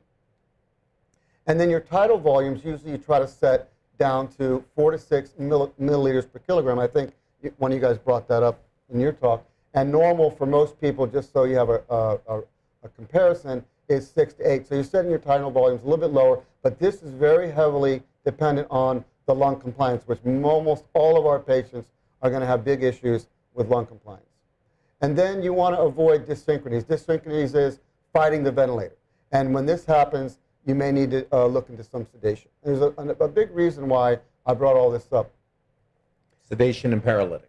Yeah, we're going to talk about that because that was a big issue that I ran into too. So just for people's reference, if you want to know the NIH ARDS protocol, you can go to the ARDS net. It's too difficult to put on the screen because it looks like this, but it is going to tell you ways to incrementally increase FiO2 versus PEEP, sometimes PEEP versus FiO2, and all the other, there's inclusion criteria and different things on here as well. So here's something that I run into, Joe, and this is an interesting one that I know we've had a lot of talks about this, is I run into this where the patients, that they do not maintain even a normal colloid osmotic pressure or protein levels on the patients. So just for people's reference, a normal range for albumin is 3.4 to 5.4. Normal range for total protein is 6 to 8.3. And the normal colloid osmotic pressure is somewhere between 22 and 28. The reason I bring this up is this is something that I encounter. We all try to fight this in normal ECMO anyway, because patients are predisposed to third spacing anyway due to the inflammatory response and so on. But what you're going to see your patients that look like the hand on the left versus the hand on the right, when you see that, that's not just in their periphery. If you have peripheral edema, this is going to be usually a global edema. So you're having all types of organ edema as well, which is going to lead to, organ dysfunction. Well, so may I say something real quick? Sure. So there's I can't remember who said this. I read it in some article somewhere. But anasarca is not simply a visually displeasing finding. If you look like the Michelin Man or a water balloon outside, that is all of your organs as well. Gut edema, cardiac edema, pulmonary edema, liver edema, kidney edema. It's horrible. So there are all these perfusion deficits occur as a result of it. Your end organ, your parenchyma is not getting appropriate perfusion. You're reading my mind to the next 3 or 4 slides. Oh, sorry. So perfectly good. No, Jump but the perfect. gun, George. Jump the gun. But your comment's great, and I appreciate it. So, what happens? So, edema reduces the plasma volume because it goes from intravascular to extravascular, and this causes compression of the capillaries, which is going to reduce tissue perfusion, increase your lactates, and all the other reduction in tissue perfusion that goes along with it. But one of the things you can point to is it decreases blood circulation in the legs, can cause deep vein thrombosis, which you all know can lead to pulmonary embolus. So anasarca, there you go, Joe. So just talking about regular edema, but the reason I brought up about anasarca is this is a whole body, far more extreme than regular edema. It's a severe and generalized form of edema, but it's often caused by decrease in osmotic pressure. Because remember, this particular item that I'm addressing is people not maintaining normal protein albumin levels and colloidal osmotic pressure. So this is highlighted as one of the big causes of anasarca. The causes also are varied, though. It can be caused by a number of things: right-sided failure, kidney failure, liver failure, protein losing enteropathies. But again, severe protein deficiency is one of the big causes of anasarca. Now, you also have to no conversation is complete without saying you have to always think about capillary leak syndrome in these cases, right? So if you have capillary leak syndrome and your protein is, diffusing out into the tissues, now if that continues to happen and you give albumin, you could actually make the situation worse. So this is where we have debate and conversation about, giving patients albumin. So also, Joe, we talk about keeping the osmotic pressure too low and people that give all this fluid, right? One of the big causes of anasarca, over-administration of exogenous intravenous fluid. So I highlighted certain ones because these are heavily perfusion-related things that we could do in the OR. We can give way too much fluid. We cannot give albumin. We cannot hemoconcentrate. And we can do things that are going to aggravate, maybe not cause anasarca, which I'm sure we have, but we definitely see patients in the ICU that are 4, 5, 10 pounds overweight, and it's all fluid volume.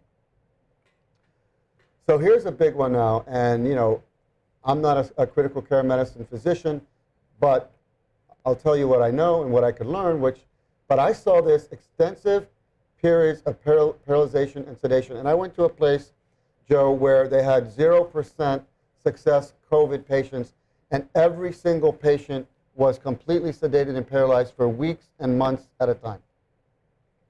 And this was so different than a lot of things that I'm seeing. And a lot of this, what I'm talking about, is in direct contrast to the things that we see at our center. And I'm saying our center is right, but I'm saying these are things that I saw.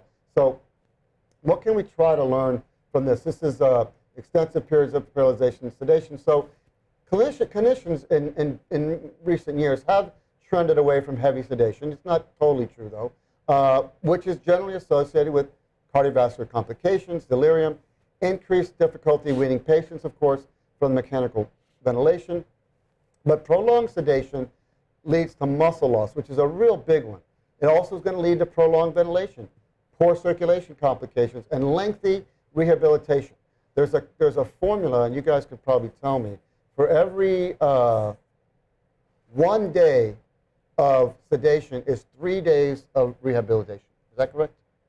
Yeah, Muscle rehabilitation. I'm not sure, to be honest with you. I have to tell you, I'm not sure that applies in our current situation with COVID-19. Got to do, I've got to do. Yeah. We've got to sedate and paralyzed, Well, and there's nothing we can do about it. And if it's going to be extensive periods, it's just the nature of the disease.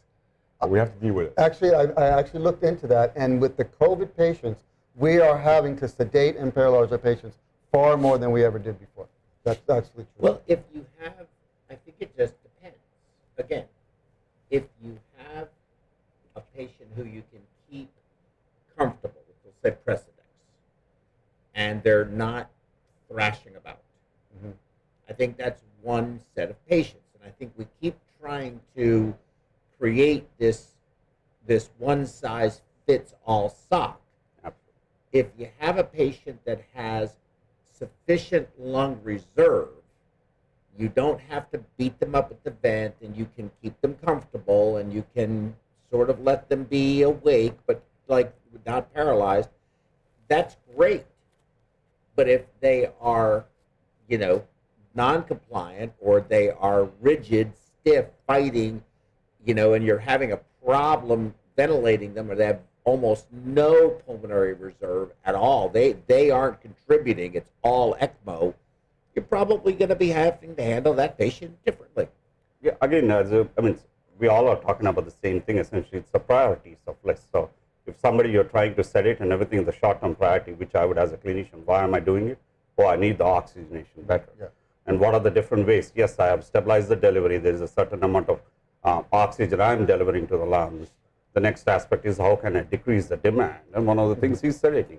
And paralysis, that's where it comes down to. You're decreasing the demand, what the body is going to burn, and try to conserve the vital organs, which is the brain and the kidneys and the heart, where you're giving it. Again, would I do it at day 14? Then probably you need to start thinking about, okay, I've done it for 14 days and it's still not working. Maybe the primary issue is not going away. So obviously that's where you run into all the issues. I think I'm going to bring up a strategy that I was told, and there is probably many with sedation, paralyzation, using it and coming back off of it. But with the COVID patients, the inflammation and irritation of the lungs has caused far more dyssynchronies with the ventilator than we've ever had. So what Dr. Samir was saying, we're having to do this way more than I think we ever did before. And so for patients with dyssynchronies, the first effort, and this is one way of doing it, is incremental increases in sedation until you can finally get, hopefully, to a deep sedation. If that fails, though, and you're deep sedation, they still desynchronous with the vent, then I think paralyzation is something that... Well, I'm going to have to tell you, I disagree with this statement strongly, and I'm going to tell you, when Soma and I are paralyzing people, we're not paralyzing them because they're trashing. We cannot sedate them. We're paralyzing for pulmonary mechanics. Yes. That's what we're paralyzing for, pulmonary mechanics. And that you cannot achieve whatever sedation you want to use. You know, sometimes I get the nurse tell me, well, the patient's not moving around. Why we paralyze them? Well, I'm not paralyzing them because they're not moving. I'm paralyzing them for pulmonary mechanics. This is a very important concept people have to understand. We're not paralyzing because people are trashing around. They can trash what they want. It's okay with me. But pulmonary mechanics is the most important thing. To achieve neutral pulmonary mechanics, I want to manage them. I want to manipulate the pulmonary mechanics myself. I cannot manage pulmonary mechanics when the patient has his own mechanics going on. We had the concept of auto-PEEP, which is a very difficult concept. And I have to tell you, I just had to review 2 deaths related to auto-PEEP that happened in front of me. And auto-PEEP is a very bad thing, you know what I'm saying? And when someone I have auto-PEEP to the point that we have to disconnect the vent to let the auto-PEEP run, and that's a bad thing because I'm letting also all what the efforts I've done go away. So I have to tell you, paralysis is not for sedation. Paralysis is pulmonary mechanic only. And people don't get that. That's a problem for me. I'm not paralyzing because the patient cannot be sedated properly. I'm paralyzing to neutralize pulmonary mechanic. Right. So And you're sedating them so they're not paralyzed and awake.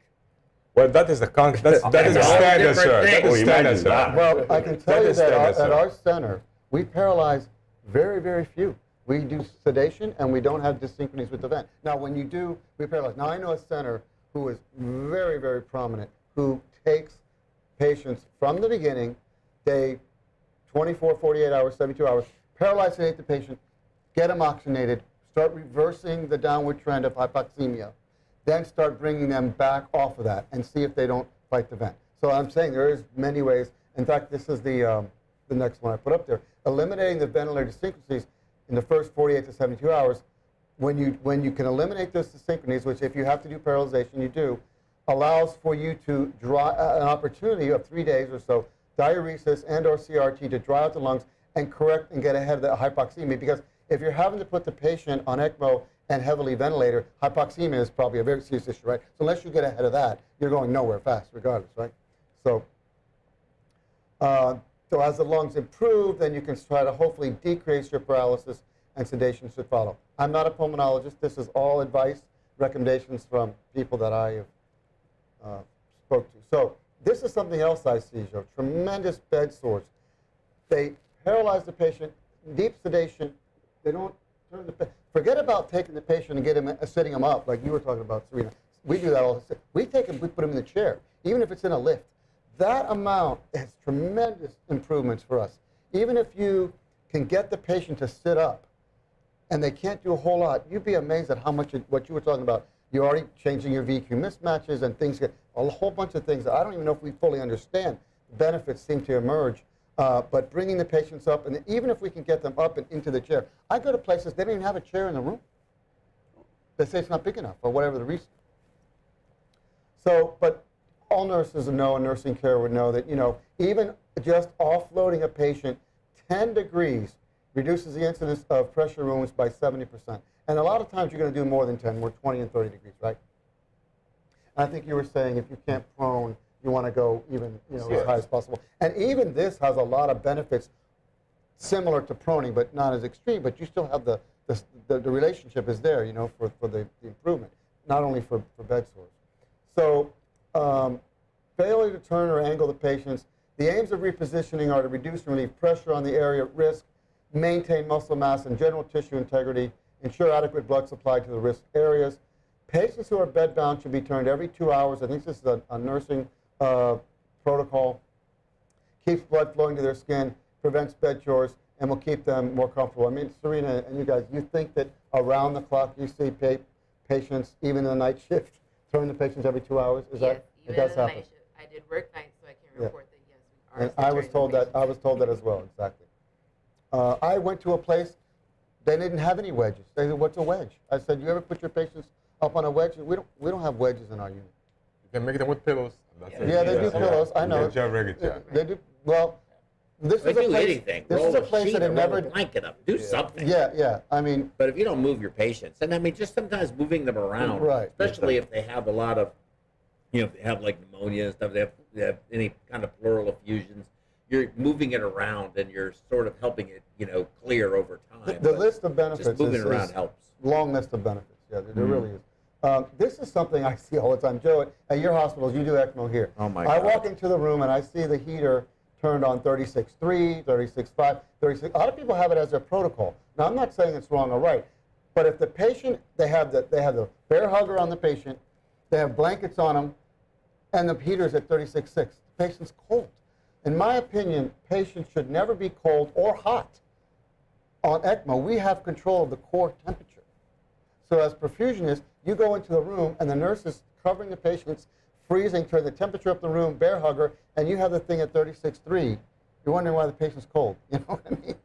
And I'm so glad you brought this up. This is very good, and I'd like to get the panel's opinion about this. All of everyone involved. So I was at a place, I won't say where clearly, and they had a heater cooler which was turned off. The patient's saturation was 82%, and it had been falling. Their temperature was, and this was at max settings on everything. The ECMO was at 100, the vent was still at 100, and their temperature was 101.4. So I was like, you know, I mean, there's not a lot I could do for flow, but, you know, I'm just going to go ahead and turn this heater cooler on and cool this patient down to a more normal temperature. That's what I'm planning on doing. And they almost had a stroke. Right. And they said, what, you can't do that. You're never supposed to cool a febrile patient. And I said, look, this is a different scenario here. If we leave this patient in an oxygen deficit long enough, I don't think we're going to have to worry too much about why they have the fever. I think we need to cool them down. But they overruled me and the department that was the person in charge of that department at that time, because I was there as a supplemental staff, overruled me and said, absolutely not. You're not allowed to cool this patient down. I thought that was pretty naive, but that's, you know, what I understand. I certainly understand, you know, medical school 101, temperatures help clear the infection. I get all of that, but I think we're dealing with a different animal here. That's Dr. interesting. Soma? I'd like to hear their thoughts because everywhere I've ever gone, even the patients are, I'm talking ECMO patients now, septic, getting hot, everywhere I've Yes. been, they've cooled them. But Yeah, I have thought of that aspect This place of it, though. did not. So, Dr. Soma, So, let's just I mean, go is that around right the or table. wrong? Oh, it's very fascinating. I think maybe I've become senior now. That's why I tell people, you know what, there is a reason they teach you physiology in med school. And that's how do you produce your heat? The major source of heat in a body is your muscle. Muscles, right. And how does the muscle produce your heat? Is by burning glucose and oxygen. So if you're at a higher temperature, yes, febrile response is a very conserved evolutionary mechanism to combat infections, because if you're at a higher temperature, it makes the proliferation of the bacteria different, because at the end of the day, it's a chemical system. You need to have an optimal pH and an optimal temperature for all your enzymes and everything else to work. And that is the reason the body evolutionarily a febrile response happens. So downside of it, especially if you're talking somebody, as Joe was saying, already on 100% vent support, 100% FiO2 on a vent, and 100% ECMO support, the only way I can bring down, same thing, oxygen demand, is by cooling the patient so you're not burning so many, whatever little bit of oxygen is trickling around, you're not burning it out. Maybe potentially you can actually induce a vasoconstriction, again the same thing, conserve the blood supply away from the skin, away from the muscles, and you're trying to put it more so that more is available for the brain and the kidney and everything. But that is the name of the game essentially out here, is how can I protect the vital organs? It's basic physiology essentially. I'm not sure why people want to run at 100 degrees. I have no idea. Okay. You Dr. should Samir? control your temperature. The brain likes cool temperature. That's all I'm going to say.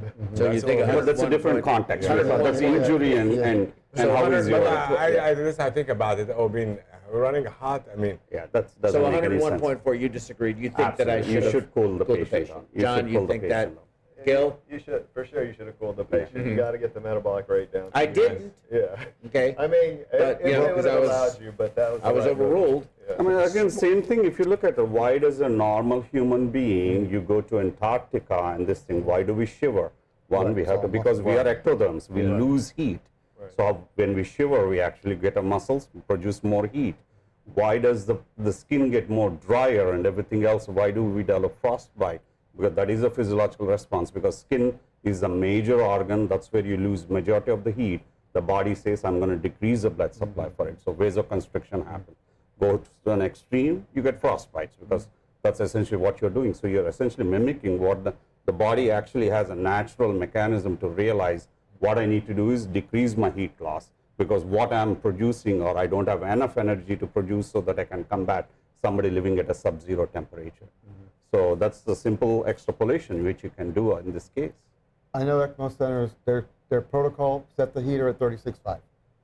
Blanket every patient. I mean, in general, people are going to be cold if you do that. Might be occasional person that fits. And that's the same example why in strokes, why we start doing an hypothermia is Right. if there is limited blood supply, what is the issue is you have that zone similar to a myocardial infarction. Yes, certain part of the brain is completely gone. Then you have a surrounding zone which is partially supplied by blood. Now by decreasing the temperature, you're decreasing the metabolic needs so that it survives and it doesn't get further damaged. You don't And have that's the role extension behind of the, it. you're Yes. reducing extension the- of the injury. Is That's what right. you're doing. That's the whole idea cold behind cooling. hypothermia, why it came into place. So see, I take it as that. Serena, what's your thoughts? So from a nursing standpoint, you definitely want to get that fever down. We cannot keep it that high. Yeah. And you might not want to tell your doctor that you kept it that high all night. Because that would be the first question. Why? Yeah.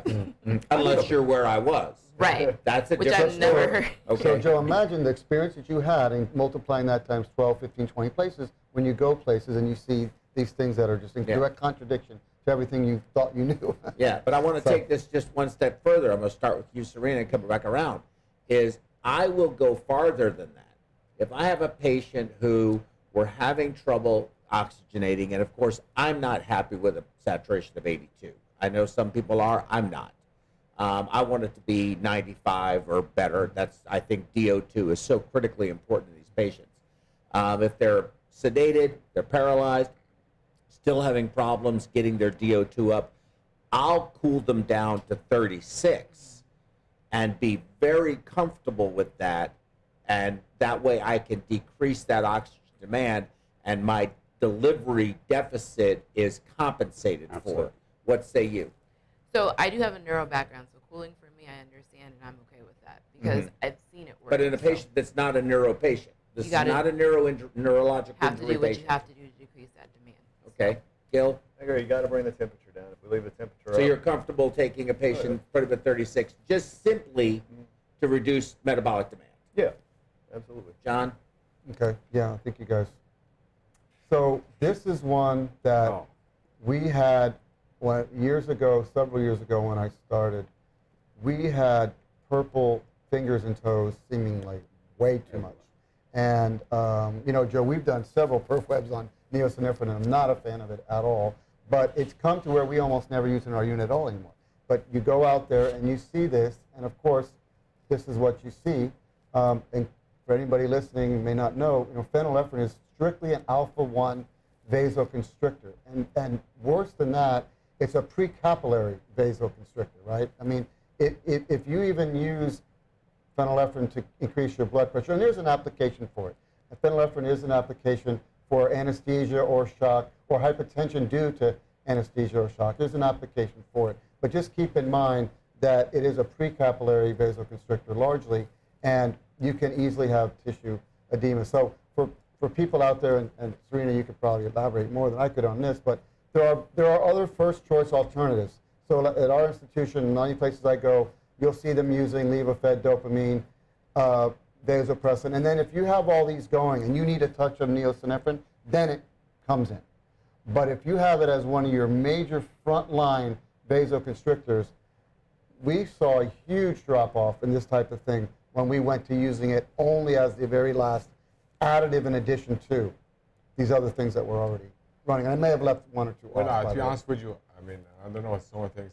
Dopamine is not in my book, will never be, ever. Yeah. And Neo is not my book either. I like Wellbutrex. Well, that's for cardiac support. Right. We're talking Yeah, about but I physical think it's strength. good for bumping Okay, up the cardiac output. so I like Levo, it. so I And think keeping right the now heart the only active. alternatives you have is Levo Vaso and Levo Gipreza Vaso. to supplement Right. to supplement the situation. Right. So the reason I had to put an asterisk by Giopreza is it's supposedly $50,000 a dose the new or kid on the something. block. There's a lot of It's the centers that new might not kid on have the that. block, Yeah. essentially, that's what. But yes, I think. Yeah, but that's just a little bit more than a Protect Duo cannula. Yeah. I mean, really, they just throw Get those over the away. Protect Duo. I mean, some people would throw in epi, which is really not, but so yeah, I mean, there's a list of things. But at least people, new ECMO program listeners out there can say, look, we have a lot of things we can use long before we start just putting on a phenylephrine drip. So this is one I think you guys started to talk about a minute ago with the decreased narcotic output. I ran into centers that had, patients that basically were in severe hypodynamic, 15 cardiac output, and the VV ECMO is running at 4.5. And they're wondering why, they can't oxygenate the patient. And I said, you guys, so what's the cardiac output? And you can see the thing there showed 15 liters. And I said, well, you do realize that you're only capturing, less than a third of the V. Well, what do you mean by But that? wait a minute, how is that cardiac output being read? Because of course, that's going to really depend. If you have the Swan in with the when flow you're- track or whatever, it shows you pretty well.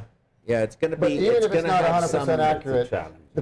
if it's not 100% accurate, the bottom line is you have a hyperdynamic patient because they're septic, what have you, and you're only flowing less than 25, 30% of that on the VV ECMO, and you're wondering why you're hypoxic. I've ran into places that, and I'm going to go back now. I think that the only did way to not really know the that only you way. could, I'm sorry. Go ahead. that you could give a patient a beta blocker, an esmol, basically, Yeah. is what I think is most people use. Yeah, because it's so short acting to decrease that, and then they decrease it down to so just so people understand, beta blockers in general, but esmolol is used to treat fast heartbeat, high blood pressure, but basically it will slow your hyperdynamic rate down so that you go from something like at the top there to more like something at the bottom. And now your 4.5 liter VV ECMO is supplying 55% of their so instead of 25%, right? Failure to understand VA, FEMFEM, ECMO, people drawing blood samples from the wrong arm. So we've talked about this in a lot of peripheral before, Joe. If you have a femoral arterial cannula, people need to understand you are sending arterialized blood retrograde up the aorta, and it is going to mix with desaturated blood coming out of the left ventricle somewhere along the line. If you have pulmonary If you have failure pulmonary or you're failure, not right. ventilating the patient, right? That really depends. Right. If you don't have pulmonary failure, then this is not the case. So if you have poor oxygenation, you're almost never going to get that oxygenated blood all the way to the aortic valve. And by the way, people forget the coronary arteries are getting poor perfusion too, not just the head. And to get oxygenated blood all the way to the aortic valve would be pretty challenging without overdistension of the left ventricle and so on.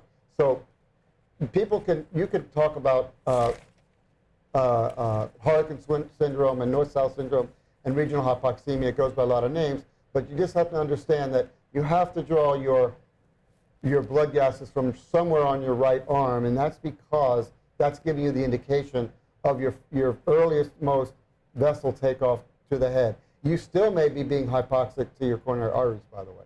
That's right. Failure to utilize a distal perfusion cannula or O2 sat monitors on the distal limbs. When I talked about the hub and spoke model, you have the main center, they're probably using all distal perfusion cannula.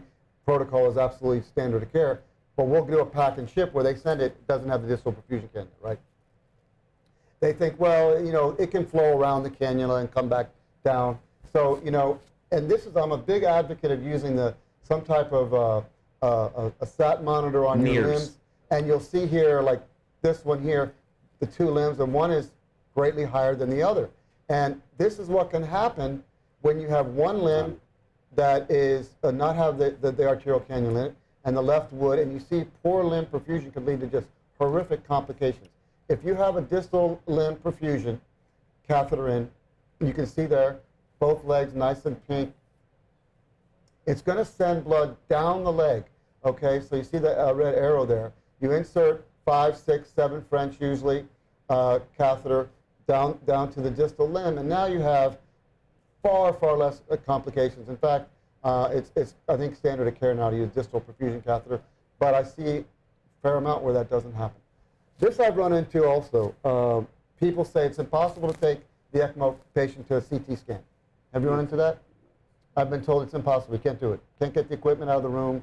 Can't get it into the CT scanner, and we just never do it. I think to myself, well, how are you know all the things you're missing by not doing that? And so I bring this one up because I have run into this, and there are so many diagnoses and things. We take our patients to the CT scanner constantly. Okay, we have sometimes patients go multiple times, and anytime we have a complication we need to look into. And there's many, but this is some of them. You can look at malpositioned cannulas, hematomas, stroke, of course, all your cerebral diagnosis, right, with your hemorrhagic and embolic events, pulmonary and abdominal abscesses and infections, aortic and stasis and thrombus, abdominal hematomas, retroperitoneal bleeds. And we have our infectious doctor who sends to CT all the time. He can order CT, and you look for abscesses in the abdomen and so on. Inappropriate application of the chest tube. So I went to a place one time, all COVID patients, every single patient had between 1 and 4 chest tubes.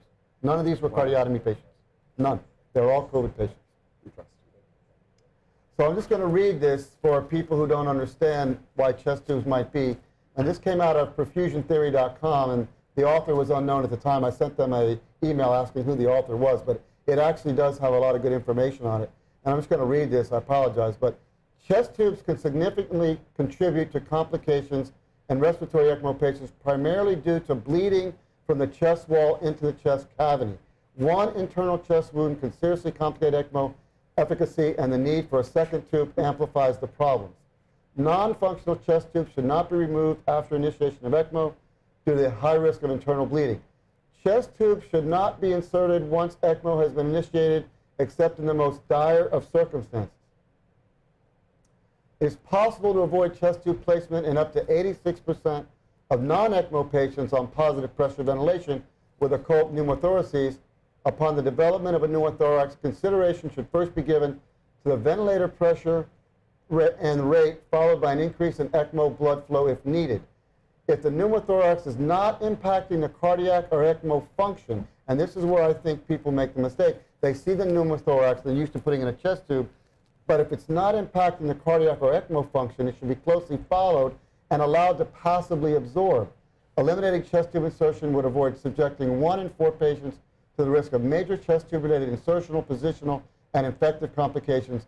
And this is really the big one. The bleeding complications associated with a heparinized patient on ECMO inserting a chest tube are just massive, if you've ever seen it. Initiation of VV ECMO should be seriously considered before chest tube placement is made in respiratory disease patients who develop a pneumothorax. The choice of chest tube placement versus VV ECMO is a difficult decision, must be based on clinical experience rather than discrete criteria. But the development of a pneumothorax may signify the enhanced fragility of the lungs to the aggressive ventilator settings before accepted respiratory ECMO criteria are met. And the need for chest tubes is in itself often an indication for the need of VV ECMO. Multiple chest tubes placed before ECMO can result in serious internal bleeding complications after the patient is heparinized. The situation may also require the need for VA ECMO rather than VV. But people are probably asking themselves, well, wait a second, we put chest tubes in all the time in our post-cardiotomy patients, and we don't have this problem. And in ECMO patients, the risk, in post-cardiotomy ECMO patients, the risk is much less due to intraoperative placement of the chest drains without intercostal wounds and the ability to easily reassess the chest should a tamponade occur. So this is why it's such a big difference with cardiotomy patients versus ECMO patients. And this is the last one. So he said it was 10, but I got up to 16, Joe. I can tell you, failure to communicate realistic expectations and outcomes of time frames to the families.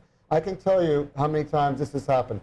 The patient's on ECMO and a family gets off work, family member gets off work 3 or 4 o'clock, and they show up in the ICU and they stay there from 4 o'clock to 5:30, and they say, I'm going to go down to the cafeteria for dinner. And they come back an hour later. Is he any better? You know, they've been gone an hour. And that tells me that somewhere along the line there's going to be a disconnect between what we're really doing here and what the family, and I'll tell you another thing that happens, and this is no fault of their own, but let's say the lung has completely whited out, but the next morning it's a little bit better. You know, there's a little bit of opacity there that you see, and the nurse or somebody will say to the family member, well, over the phone, you know, well, his x-ray is better, a little better. Well, all they heard was better. You know, 12 hours later it can be completely whited out again, right? But the family hears that something is better. So they think a lot more than what we're actually telling them. And so what I think we need to make sure is that people realize that, you know, we're watching grass grow here a lot of times. We're taking one step in a marathon, and sometimes we may take a lot of backward steps as well. And I'm not sure that that's conveyed, you know, all that well sometimes to family members. So I think that's, I had a bunch of write-up here thing, but I'm really just going to leave it to this last one. And basically, we need to establish a real good relationship, and we need to understand the family's perspective, and they need to understand our perspective, and it'll help communication between healthcare and the family members. I think that's all I have, Jim. Okay, can you go to slide 1 before we take a break? Because we're going to need to take a break, and but I want you to go to your very first slide. First slide? Your very first slide. Guess I'll have to go all the way back, right? Yeah, they could have done it for you faster. Oh, okay. That's all right. You just do it. The very first slide? Yeah, your second slide. There you go, right, that one right there. Okay, there should only be 2 things. Of all the things that you just went through, all of which were very good, by the way. It was an excellent presentation. Certainly loved it, every part of it. But this slide should be your only slide, and it should have 1 and 1, not 1 and 2. Lack of multidisciplinary involvement, inclusion. 1, someone in charge. Mm-hmm. There's the biggest problem. You've got 50 chiefs and no Indians. Everybody walks in, it's my patient, I want this done. It's my patient, I want that done. It's my patient, I want that done. There's no coordination of care. Biggest problem every ECMO center has is that, in my opinion. The first part is one thing, but there's 1 and 1. Lack of a coordinator, the person who is the overseer, decider of if there's a conflict, I want to do this, they want to do that, who makes the decision? That's what has to happen. Dr. Soma? I totally agree with it. The way I learned it is when I learned driving a car. Mm-hmm. When you are driving it, you have access to the brake, and the instructor also has access to the brake. It's like, yeah, that's pretty much it, as simple as that. You have to let one person. You can't have 10 people holding the steering wheel. You're going to go all the way, all you're going to do is go into a ditch at the end of the day. Somebody has to be the symphony coordinator. Yes. And make sure. The maestro, the conductor, so to speak. Or the decision maker, the person in charge. Dr. Samir, your thoughts on my thoughts? Nothing be revolutionary as usual. 2 things, I'll tell you. I have to attribute to our success, which we learned. Right now we have a system really which I think is working very well, and I'm sure you disagree. Right now we have a central command person who will let them know if they're putting an ECMO in a peripheral hospital or not. That person is an amazing person, has overseeing the whole system, and we give him heads up. And it's not because yes or no, we just run it by him, make sure what his thoughts are. and those patients get placed on ECMO in peripheral hospitals, which is, I think, is a good thing for those hospitals to be able to do that with an oversee from the main campus, and opportunity for those patients to come to the main campus when stable. And so we have the system with support of tele-ICU. So tele-ICU, telemedicine is supporting those hospitals having ECMOs with centralized protocols. Is that available 24/7? It's not. But we're doing the best that we can under presenting circumstances. I have a resource, Gil. We will call up, say, Gil, what do you think we're going to do? This patient will be transferring soon. We have a plan. It works out very well. Do you agree or you don't agree? I agree. Yeah. And the center command person, the center command president is amazing. I'll call him out. I mean, he really has done an amazing job for us. And we'll call him up and say, we're going to put an ECMO in the XYZ But you can say hospital. his name. I don't think there's anything wrong because you're saying nice things about him, so you can actually say his So, name. I mean, he's a great person. I think he's going to be the new president of, like running for president, Tom McGilvery. He really is an amazing person. We run things by him. Hashtag Tom McGilvery. And I'll tell you something, you know, he really has taught me a lot and helped me with a lot of support, placing ECMOs in peripheral hospitals and help those patients out. And we'll give them like a blueprint. Do they follow anything? No. They have to have their own independence. But is able to help patients in the periphery. One thing I'll tell you, which we need to get on every ECMO, not every patient go to the ICU. Maybe that's crazy, a palliative care consult. And it's not for end of life, for the plan of the patient. People misunderstand that palliative care is end of life. Serina will agree. For the transplant patients, they get palliative care involved in the beginning. So I'm sure it's the same thing. To goals of care, not end of care. Goals of care. You did a great job at not answering my specific question, Dr. Samir, and I love you to death. But that is exactly what you just did. Okay, that was a whole lot of really neat stuff, but avoided the fundamental question. You come in one day and you have intensivist A, and you have things being run this way. Then you're done. Intensivist B walks in and decides to change everything and do it a different way. Day 3, there's a whole shift change of all of them, and now you have another group all doing it a different way. When there's no coordination of care, therein lies the problem. It's not a matter of, yes, you're in a peripheral hospital. That's great, and I love Dr. McGilvery. He's a great guy. He's a fantastic guy. But making a decision to say, sure, if you think the patient needs ECMO, go ahead. We'll support it, and if we can find a bed for them, they can be transferred here later, is okay, that's great. I mean, I think that's fantastic to have that kind of support to say, sure, if you think it's medically necessary, go ahead. I can do that. I can do that all day long. But who's taking care of that patient with some type of protocol so that you're not bouncing all over the place and trying this and trying that on every given day, never knowing which one of those particular modalities actually may have been beneficial? That's my problem with the whole thing. John? Well, we have in every one of our ECMO rooms, we put in a whiteboard, and it says up there our goals for the day. When the morning rounds come, and remember what I said, your rounds should not look like this, they should look like this. But you have one group. Does your group change? Well, you have one primary ECMO physician who is coordinating, overseeing everything, but inclusive. He's very inclusive of all the other multidisciplinaries coming along with them. So they'll have a discussion, a lengthy discussion of every patient every day about what the plan of action for today is. And by the way, another thing happens. The plan of action goes to the day crew. The night crew comes up with a whole different one. So we have it written on the room, on the whiteboard in the room. Right. What is the plan of action? So the night crew doesn't change Right, it. because that happens a lot. Because does it happen or doesn't it happen, John? I mean, which one or the other? You're saying it happens both ways. Well, it does or it doesn't. We've now prevented it from happening. Okay, so it doesn't happen anymore. It used to. Even with multidisciplinary and single captain driving the ship, it still happened in the night shift. And now it's less because of the whiteboard that we have. So the night shift can see, oh wait, the goals today were to, wean the vent. So you see someday during the day, you wean the vent, and at night, they put the vent up, wean the ECMO. Different things like that would happen. Everybody thinks their strategy is the best. Gil, what do you see? I agree with you. I mean, and we do have a multidisciplinary approach at Methodist. Everything gets funneled through one person, or not just one person, but a group of select people. They're all involved in the decisions in regards to our ECMO patients. As Dr. Samir, but you don't have rotating chiefs. Right. No, we don't have rotating chiefs. Right. That's the difference between a center and a place that is starting an ECMO program. Your topic was common mistakes made by new ECMO programs, right? Right. And I think that is one of the big mistakes, not having someone in charge. It's easy to put the tubes in. Yeah. It's hard to manage the patient afterwards and all the That's right. consequences. That's where the Serina, fun what's your starts. view? So for me, there's nothing more frustrating than when you have plan A and somebody comes in and now there's plan B, C, and D. So having one person in charge when the plan changes you can go to, they look at the patient objectively and can make a decision based on what everybody has put in. I definitely think that would be beneficial. I think so too. So Dr. Samir. Why going back to me? What No, did I do?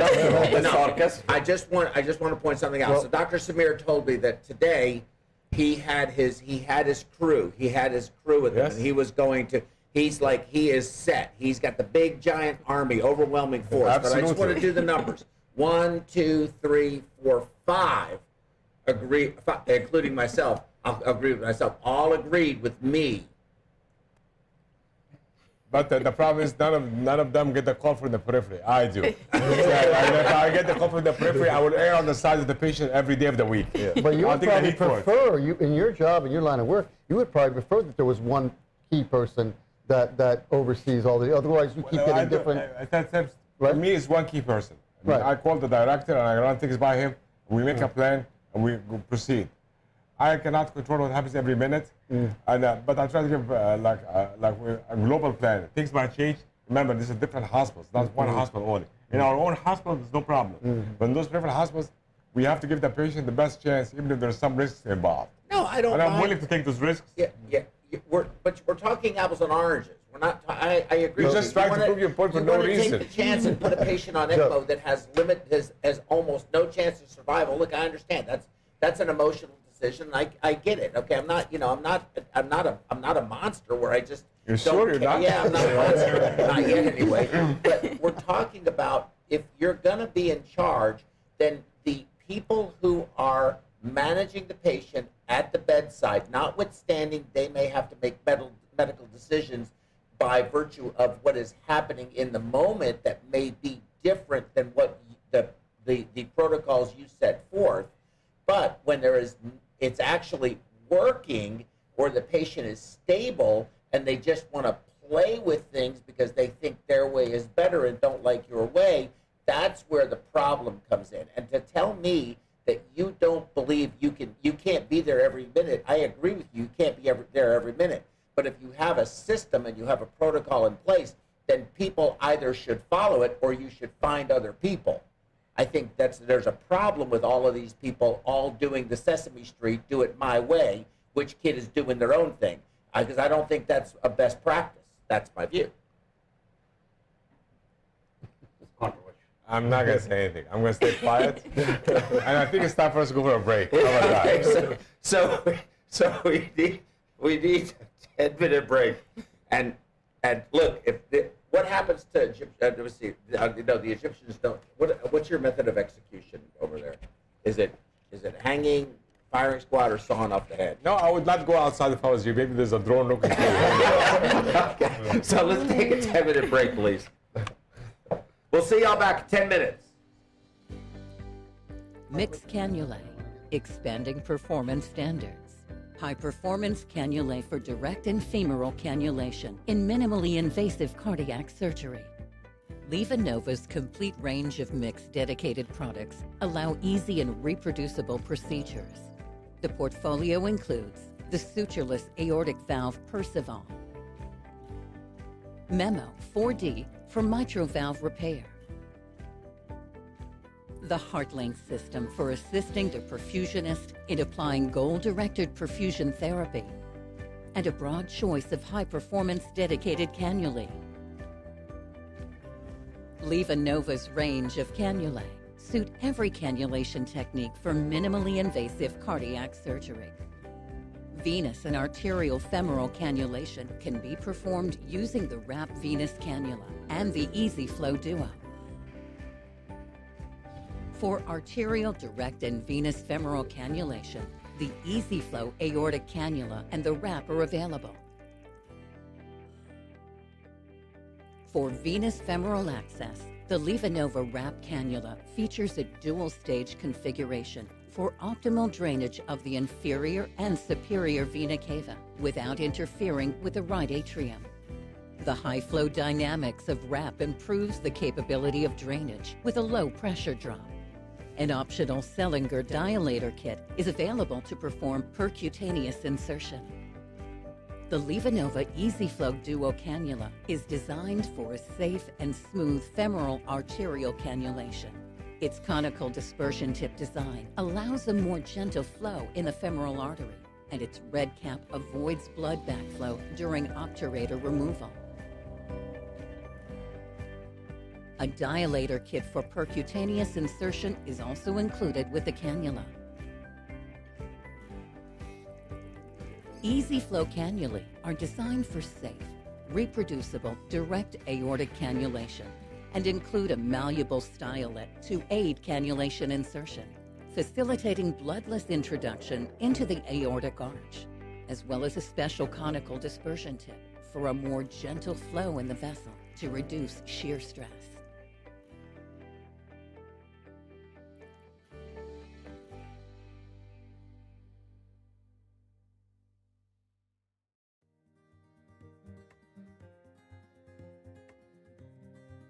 The point of care program at Huntsville Hospital is approaching its 20-year anniversary. As we began to grow as a hospital and provide more complex services to our community, the need for point of care testing became very clear in our organization. Many of our departments consider the EPOC device to be crucial to their ability to quickly move their patients from entry to the hospital to procedural room. It helps them monitor the patient's status during their procedures and post-procedure, so it's very integrated into our entire continuum of patient care. If you have any patient population where blood management is crucial, then a point of care device is very useful in those types of settings. It can provide a quick result on a very small amount of blood, and that is really important in some of our patient populations.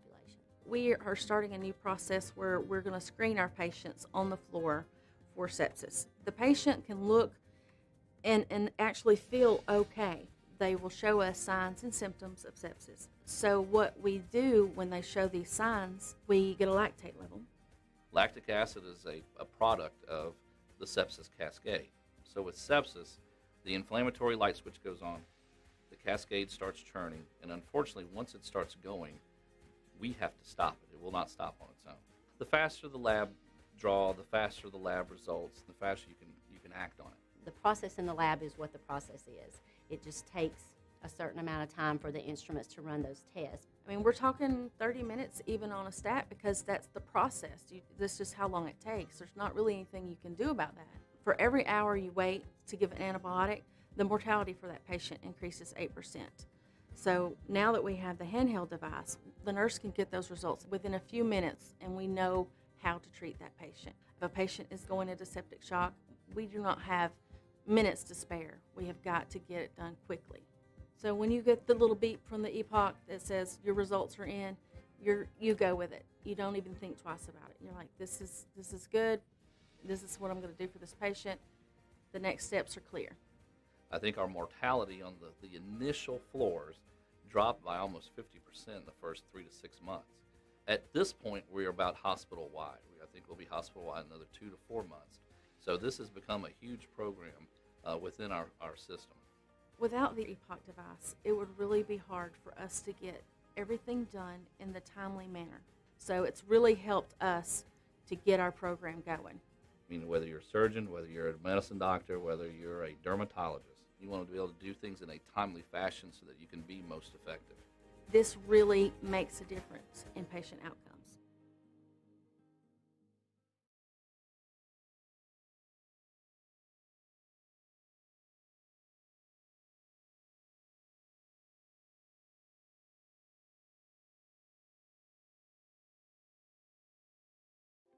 Like all perfusion professionals today, we are busy and frequently short-staffed. Does taking time off for a conference create a burden for your teammates? Has reimbursement for your continuing education dropped? Have you priced the cost of going to a meeting lately? Registration fees, airfare, transportation and parking, hotel, and meals out? This totals up to having an out-of-pocket expense of over $2,500. and then you hope the content is good. Perfusion Education has heard your concerns. They have a simple and seamless system that works on any platform, computer, tablet, or even your phone. You can chat during the program or even phone in and be live on the air. The content, second to none. Perfusion Education is by perfusionists and for perfusionists. Create a free account and check us out today.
Where am I going? Right, there you go. Hey, welcome back, everyone. I switched seats, and now we're going to go straight into Serina Patrick's presentation, Lung Transplant, A New Lease on Life After COVID-19. So welcome back, and Serina, thank you very much. Looking forward to the talk. Thank you. And I feel very fortunate. Dr. Soma, I may be picking on you a little bit during this presentation, so we'll make it through together. So first I want to talk about why do we transplant patients. So indications according to the ISHLT are for advanced end-stage pulmonary diseases such as ILD, COPD, pulmonary hypertension, and cystic fibrosis. In addition to having a high, which is greater than 50% risk of death within 2 years, and high, greater than 80% likelihood of survival at least 90 days after surgery, and high, greater than 80% likelihood of a 5-year post-transplant survival with adequate graft function. What we've learned is with more experience, we've gotten better at selecting our patients. Would you agree? Yes. We're going to talk about some contraindications for lung transplant. As you notice, some of them are going to be bolded and highlighted. These are things that we're going to start discussing when we talk about lung transplant in COVID patients. So some absolute contraindications are malignancy. So that is a recent history for some centers of at least 2 years cancer-free. That's for non-melanoma skin cancers. Most centers will prefer 5 years cancer-free for sarcomas, melanomas, and breast cancers. Poorly controlled significant dysfunction of other organs, such as the heart, kidney, liver, or brain. This is going to be very important when we start looking at patients who were selected and transplanted after they had COVID-19.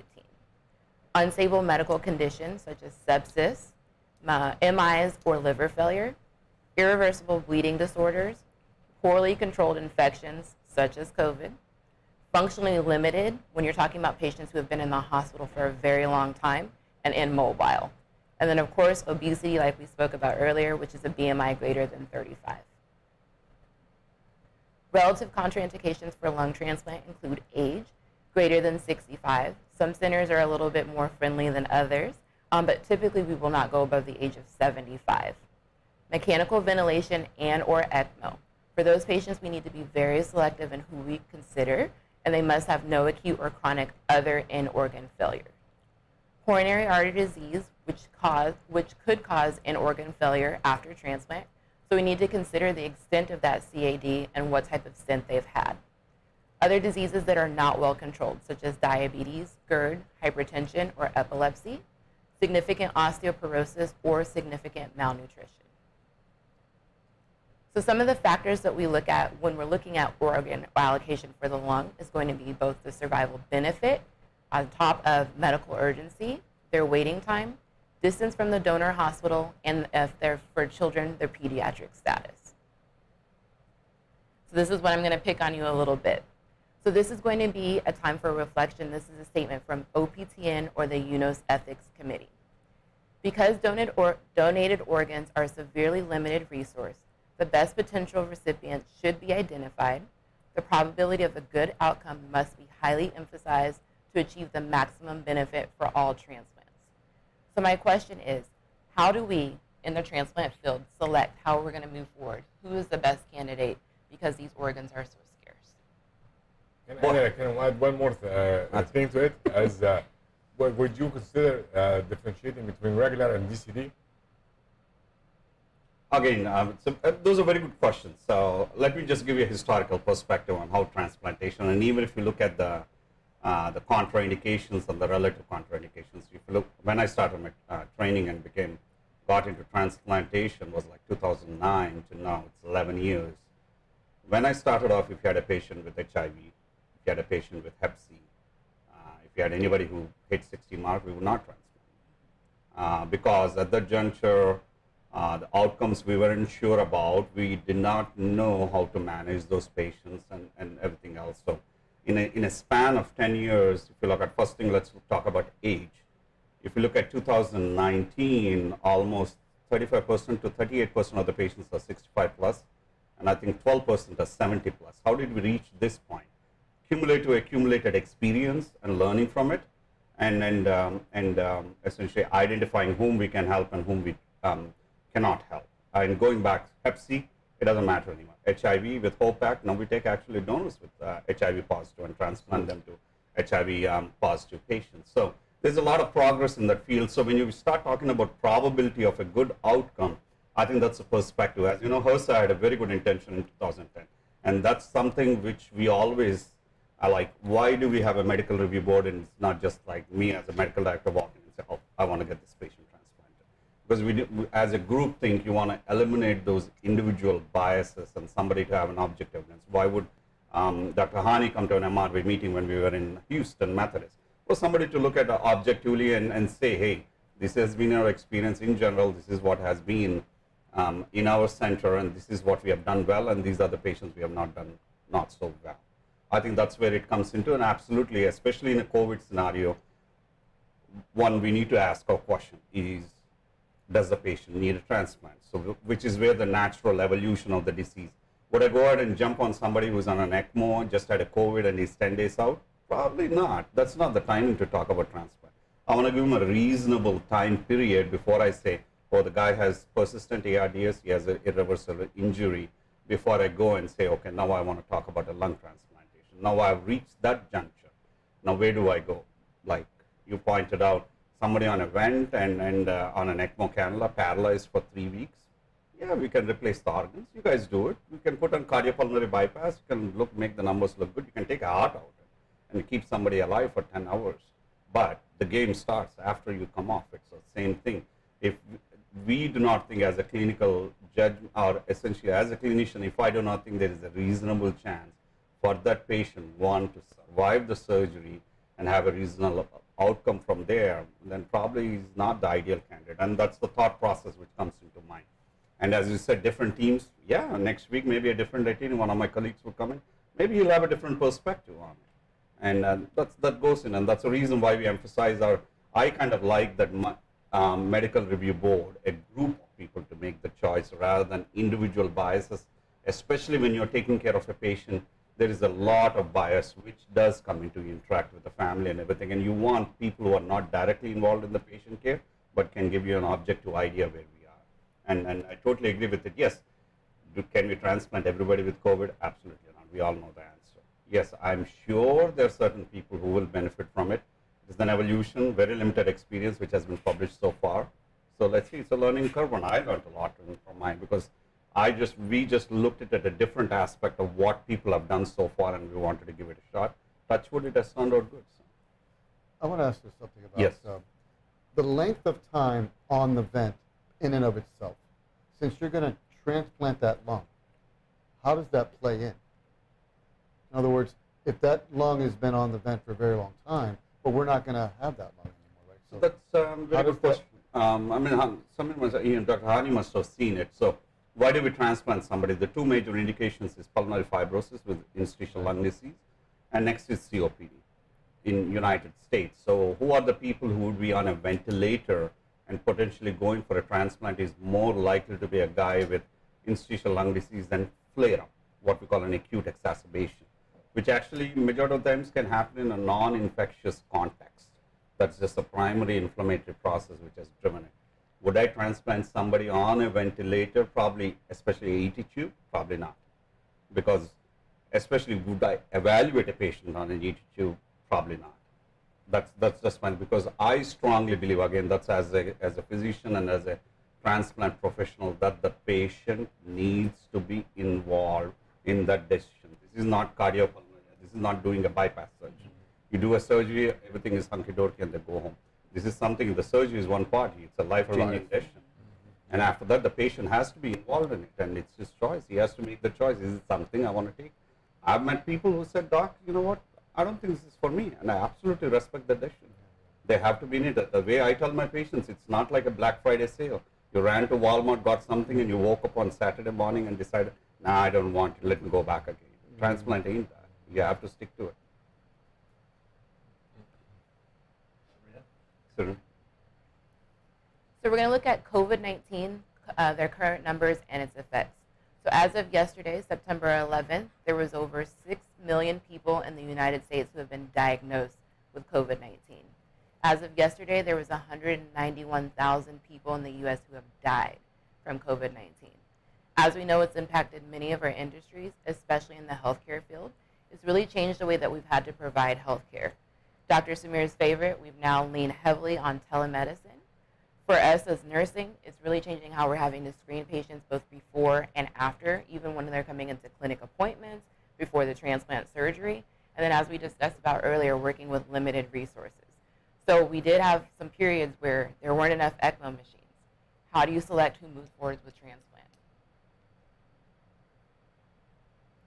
So COVID-19 in our lung transplant recipients. So we're going to discuss a case of a 30-year-old male who was post-lung transplant, and he contracted COVID 1 year after his transplant surgery. Now, he was the first lung transplant recipient that received convalescent plasma for COVID-19. Now, that's plasma which is enriched with antibodies to help fight the virus, and that's coming from a previously infected patient. So he was febrile in the ICU with failing kidneys, and within hours after receiving the plasma infusion, his fever started decreasing. Days later, his breathing became easier, and his kidney function improved. On day number 9 after the infusion, he actually tested negative for COVID-19. He was released home on May 1st, and he continues to test negative. Now, I heard you said that you all have used the convalescent plasma. Yes, actually, it's part of the trial which is going on in Memorial Hermann as a system. Yes, everybody gets convalescent plasma. I think for me, anecdotally, again, everything for me is anecdotal because I'm in a community hospital setting. I'm not in an academic center. I think it's mixed. Oh, once again, I'm coming at this from a community-based setting versus academic center, and so my observations are very anecdotal. I think some people seem to respond well to it, and others have no response to it at all. Absolutely. I mean, that's as the different ways of looking at it. Essentially, one way would be I don't want to say it, but someday it's a groundbreaking thing. I don't know, but even if you look at the data, at least people are coming in, especially from China and Italy. The concentration of the antibody, how higher the titers are, that plays a role.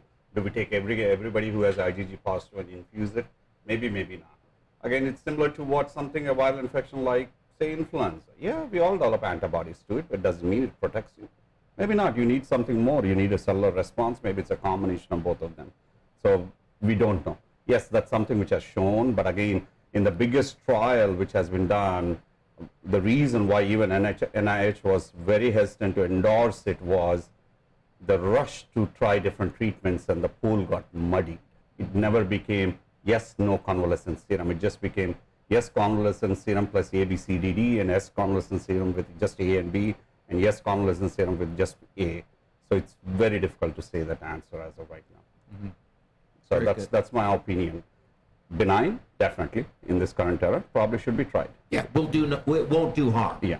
We can agree on that, yes. I'm sorry. No, it's okay.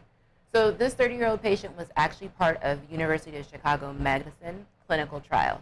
The trial recruited University of Chicago patients and other patients from the Chicago area who had recovered from COVID-19. So they previously had tested positive and are at home and recovered.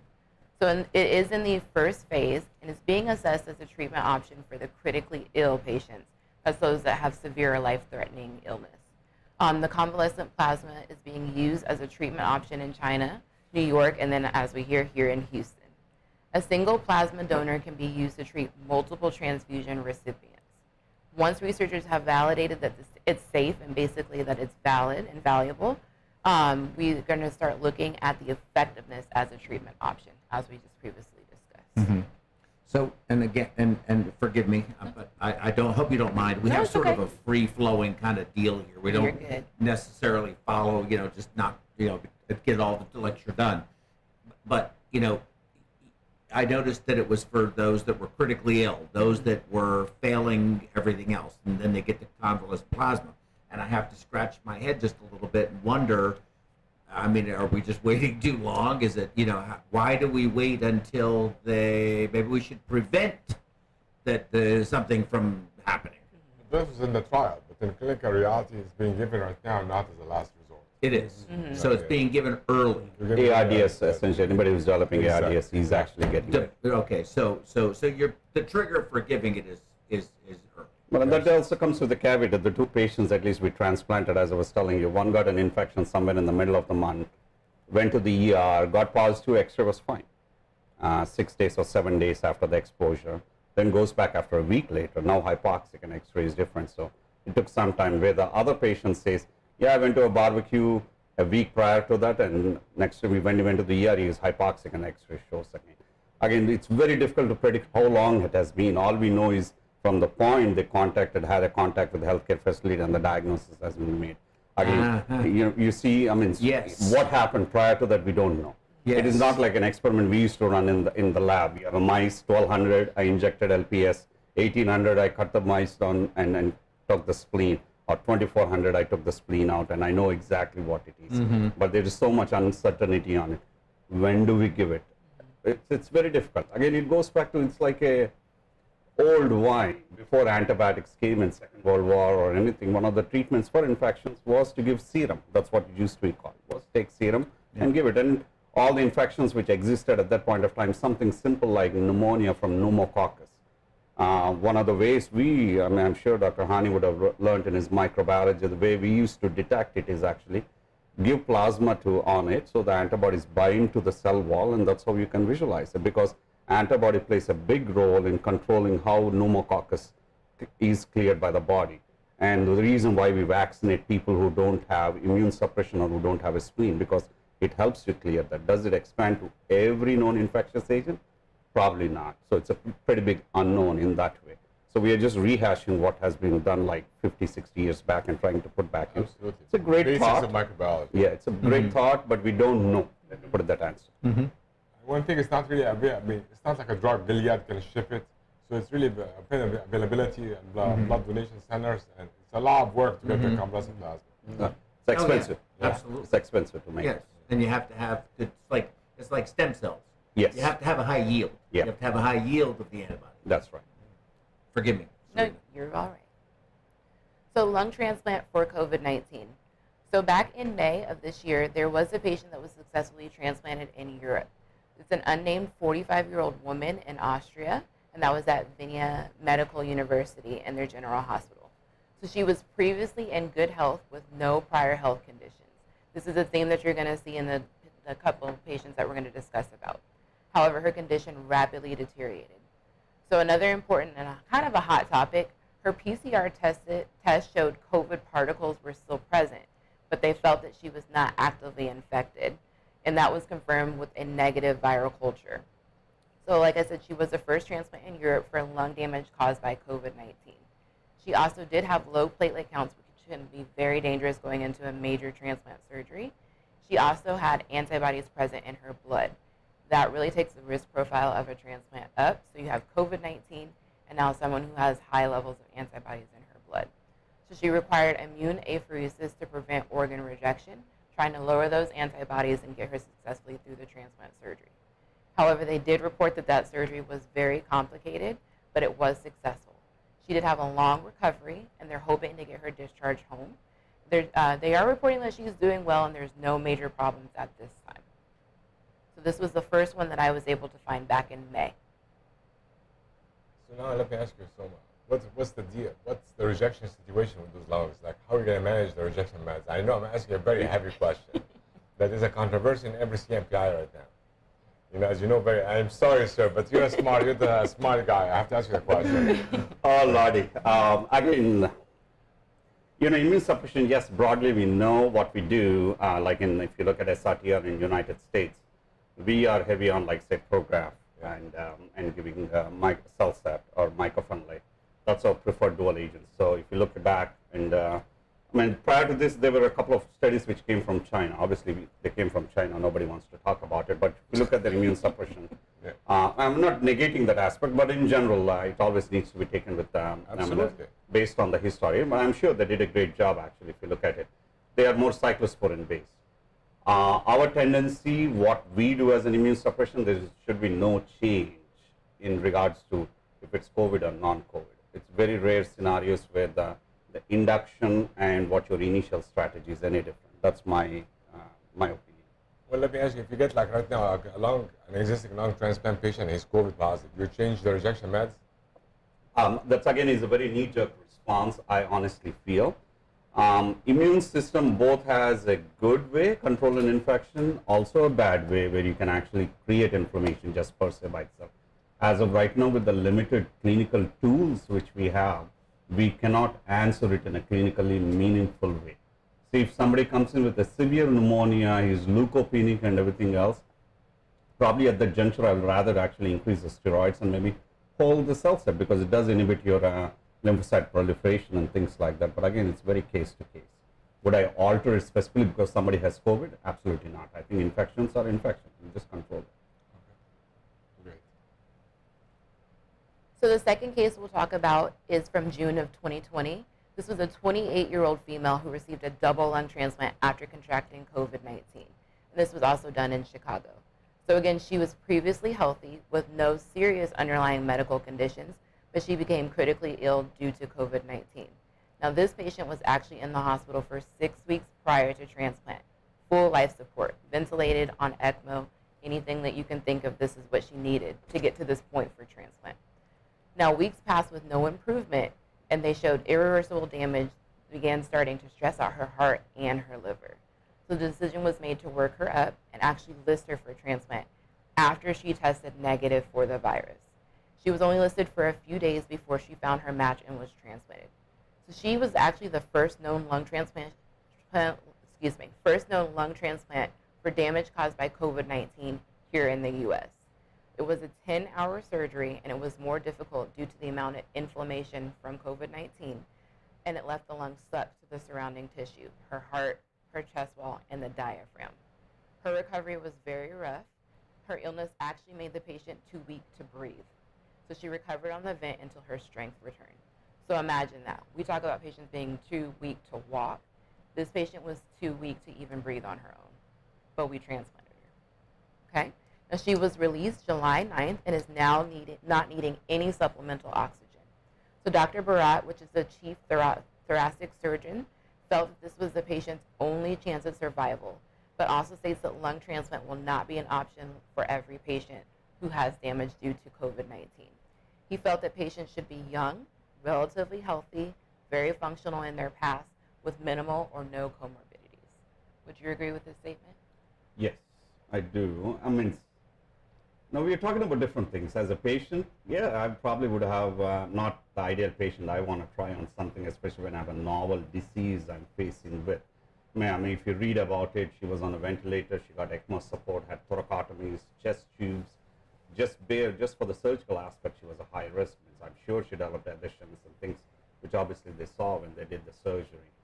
I mean, again, as I always tell people, can the surgery be done? Yeah, absolutely. Transplant surgery is very well honed technique. You can do it on everybody. The thing is the patient going to make out from it? That's where the game starts. And I think one of the hunches was with her. She was young, very functional, and then probably that's what swayed the medical review board in Chicago. I cannot obviously second guess what their thought process was. I'm sure that played a big role, that she was young, and the chance of her recovering is a lot easier when you're 35 compared to somebody who's like 70. I have a question. Did they know at the time prior to the surgery that the lung was attached to the heart and surrounding tissues like that, or that's something they found out? Dr. Hany can comment. He has seen enough thoracic surgeries and cardiothoracic surgeries. You can get all kinds of CAT scans that you want, but unless you get in there, see how stuck it is, how different the surgery is, a bit different dissection. This is what it is. I mean, but you have to be prepared for that. And like Soma said, we have amazing surgeons that can handle these situations very well. And getting to the surgery, I think, like he said, is the easiest part. So what's going to happen after that? That's the most difficult part. Yeah. But you told me something today. Because I was looking at fibrotic CAT scans and saying, there's no way the lungs are going to recover. Lungs are going to recover. Okay.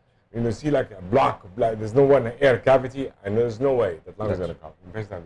I mean, as you rightly pointed out, anytime you violate the pleural space, either by a large bore chest tube or prior surgeries, pleurodesis, or even a bypass surgery, and they developed a post-cardiotomy pleural effusion, inflammation will happen, and there will adhesions between the pleural, visceral pleura and the parietal pleura.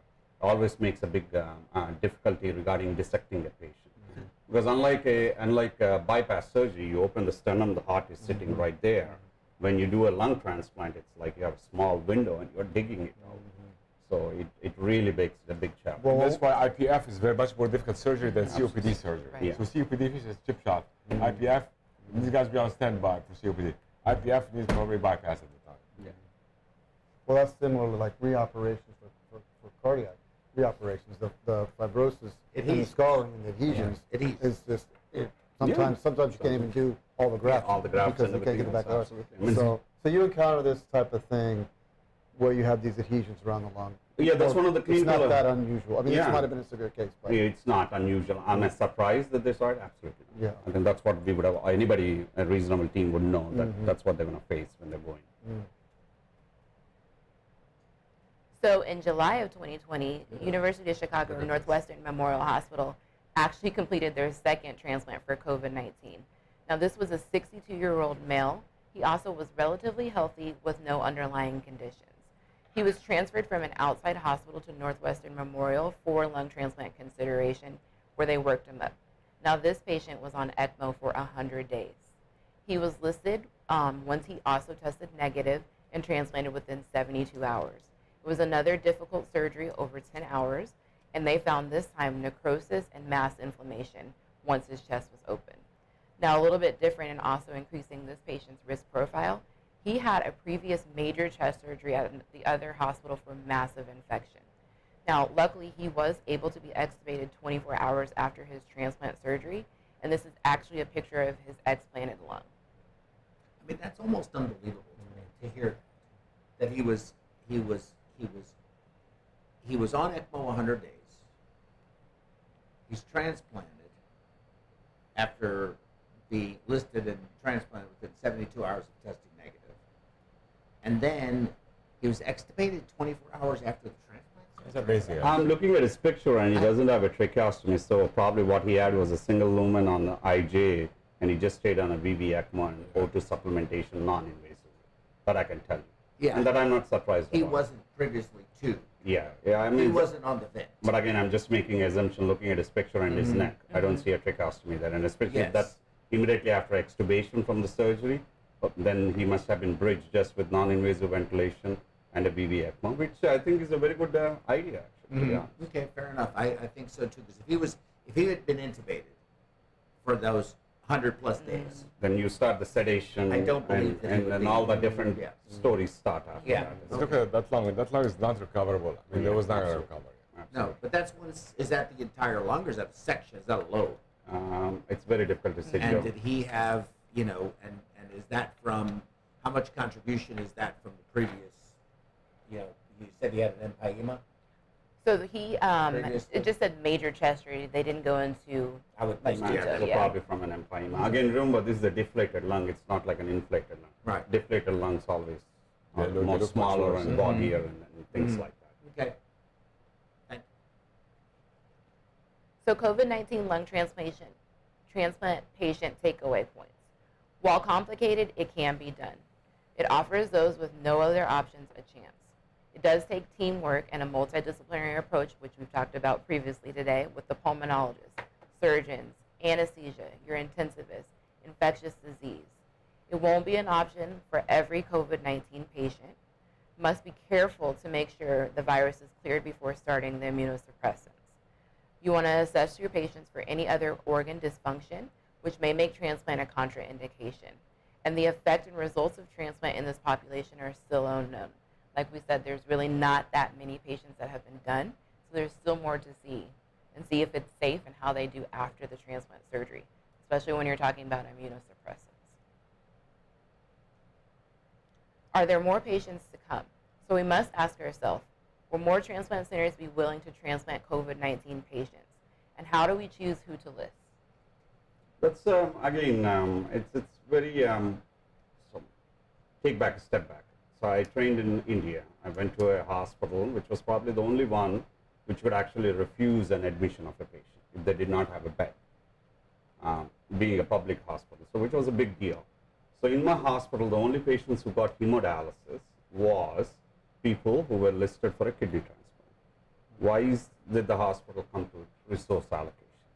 So their take was somebody has a living donor who's going to donate a kidney for this patient, and his match, those are the people we will have willing to support and take that expense and go along with it. So we are talking about resources. So let's come back to US. Adequate resources, everything is there. why is transplantation supported by even say Medicare? It all stems down from kidney transplant. You have 20 odd patients. It's more expensive to support a patient on hemodialysis than for them to get a kidney transplant. And there is cost saving across the board on all the organs, and actually the biggest ones are kidney and lung, lo and behold. If you have chronic lung disease and you simulate them, there's actually a paper which was published 4 years back, or 5 years back actually. You actually save more money if a patient goes for a transplant evaluation. If he gets a transplant or not, it's a different story, compared to somebody who goes for usual care and wherever they are. So that's definitely there is a benefit. Now we come down to the pandemic and where we are. One of the often, if you look at ERJ, just published a editorial following up that COVID positive patient from Vienna whom they listed.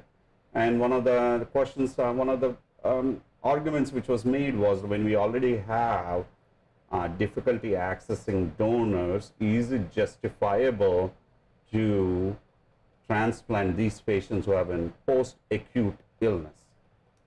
I think that argument becomes a little circumferential. I'm not a big believer in penalization. If that's the argument, then I can go and take the devil's advocate and say, why should I transplant a patient with emphysema? He knew smoking is bad for him. He knew he was taking a risk for COPD. Then why should I go and transplant him? Then where does that argument stop? It can go to anywhere from there. Oh, I don't want to transplant a familial PF patient. No, I don't want to transplant a cystic fibrosis patient because that's his parents' fault.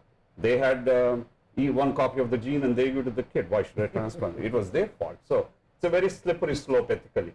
As a physician, as a hospital, somebody walks into my ICU, these patients will not be any different from any other patient with acute on chronic severe lung disease or severe acute lung injury. I think that's my take. I think you should evaluate them similar to that. One, do they qualify for the treatment? And the next question, we all talk in a group, just because I have a hammer, does it mean I should go and start nailing something down? Is it an appropriate time? I think in that regards, we will be seeing more patients, absolutely, definitely. And probably as a group in the country, as I think people are going to do a lot more transplants, I'm sure, over the next few months to a year. And we'll start seeing, obviously somebody will be pushing the barriers and going on it, and we'll see a lot more response essentially from it. I think, in my opinion, absolutely you should be.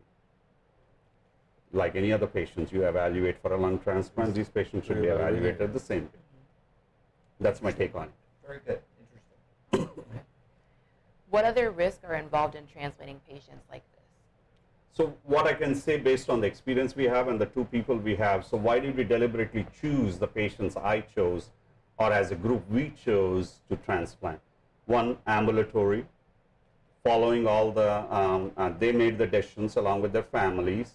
They're participating in physical therapy. In spite of being bedbound and minimal exertion, one guy biked every day. He made it a point. He used a bike in his room and biked. The other guy was walking around on 100% non-rebreather, so they were still functionally active.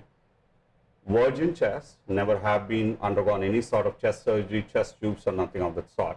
So those were the things which came into my consideration. If you ask me, had I met the patient from Vienna and had I met these two patients who were transplanted in Chicago, and I was the first guy and I did not have any knowledge anybody has done it, I would say my answer would have been, I'm sorry, they're too sick to transplant.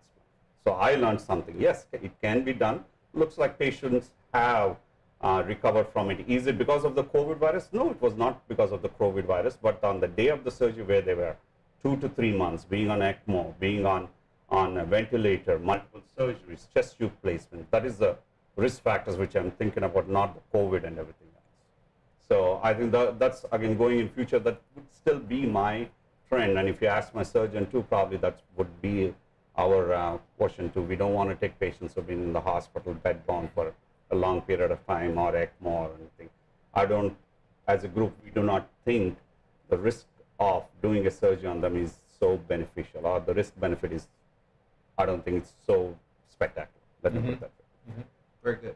What if you were to add in things like hypertension, diabetes, CKD? Very good question. Diabetes, manageable. You can treat it as long as the patient is compliant. We have excellent for type 2 and type 1. So as I always tell people, chronic medical problems are chronic medical problems. There will be, if somebody comes in, especially in this case, like one of the issues we had, We have a very stringent dietitian who always believes everybody should have a hemoglobin A1C less than 7. If a patient is 2 months and receives steroids, there is no way even a normal person hemoglobin A1C would be 8 and 10. So that's again, it's something we induced insulin intolerance by an active infection, by the treatment which we gave, and probably the chronic immobility which we caused in this patient. Is it something which is irreversible? Absolutely not. Is it something which can be worked upon? Yes, and that's my philosophy. If I go on, the way I want to look at it, or my philosophy would be, these are all chronic issues. It's never A to B to C to D. These all run simultaneously, and that's why transplant is such a multidisciplinary practice, because you need all the different people and you do all of them simultaneously. You don't wait for, I'm going to wait for the hemoglobin A1C to normalize. Then I'm going to talk about what it is. Same thing with CKD. Once you hit CKD stage 3 or even 4A, sorry, not 4, 4s, you need to think about it, because you can induce AKI, and higher chance they may end up on dialysis, which you want to prevent. Depends on your surgeon. Some people do an excellent job of not inducing AKI. As Dr. Hany can say, every cardiac thoracic surgeon has his unique signature, which you see in the labs. And so some are more kidney friendly and some are not. So that's the way I think. I think we find that in perfusion too. I'm sure. I think our perfusion technique makes a huge difference. I think you, of course, I was going to mention this during your talk too.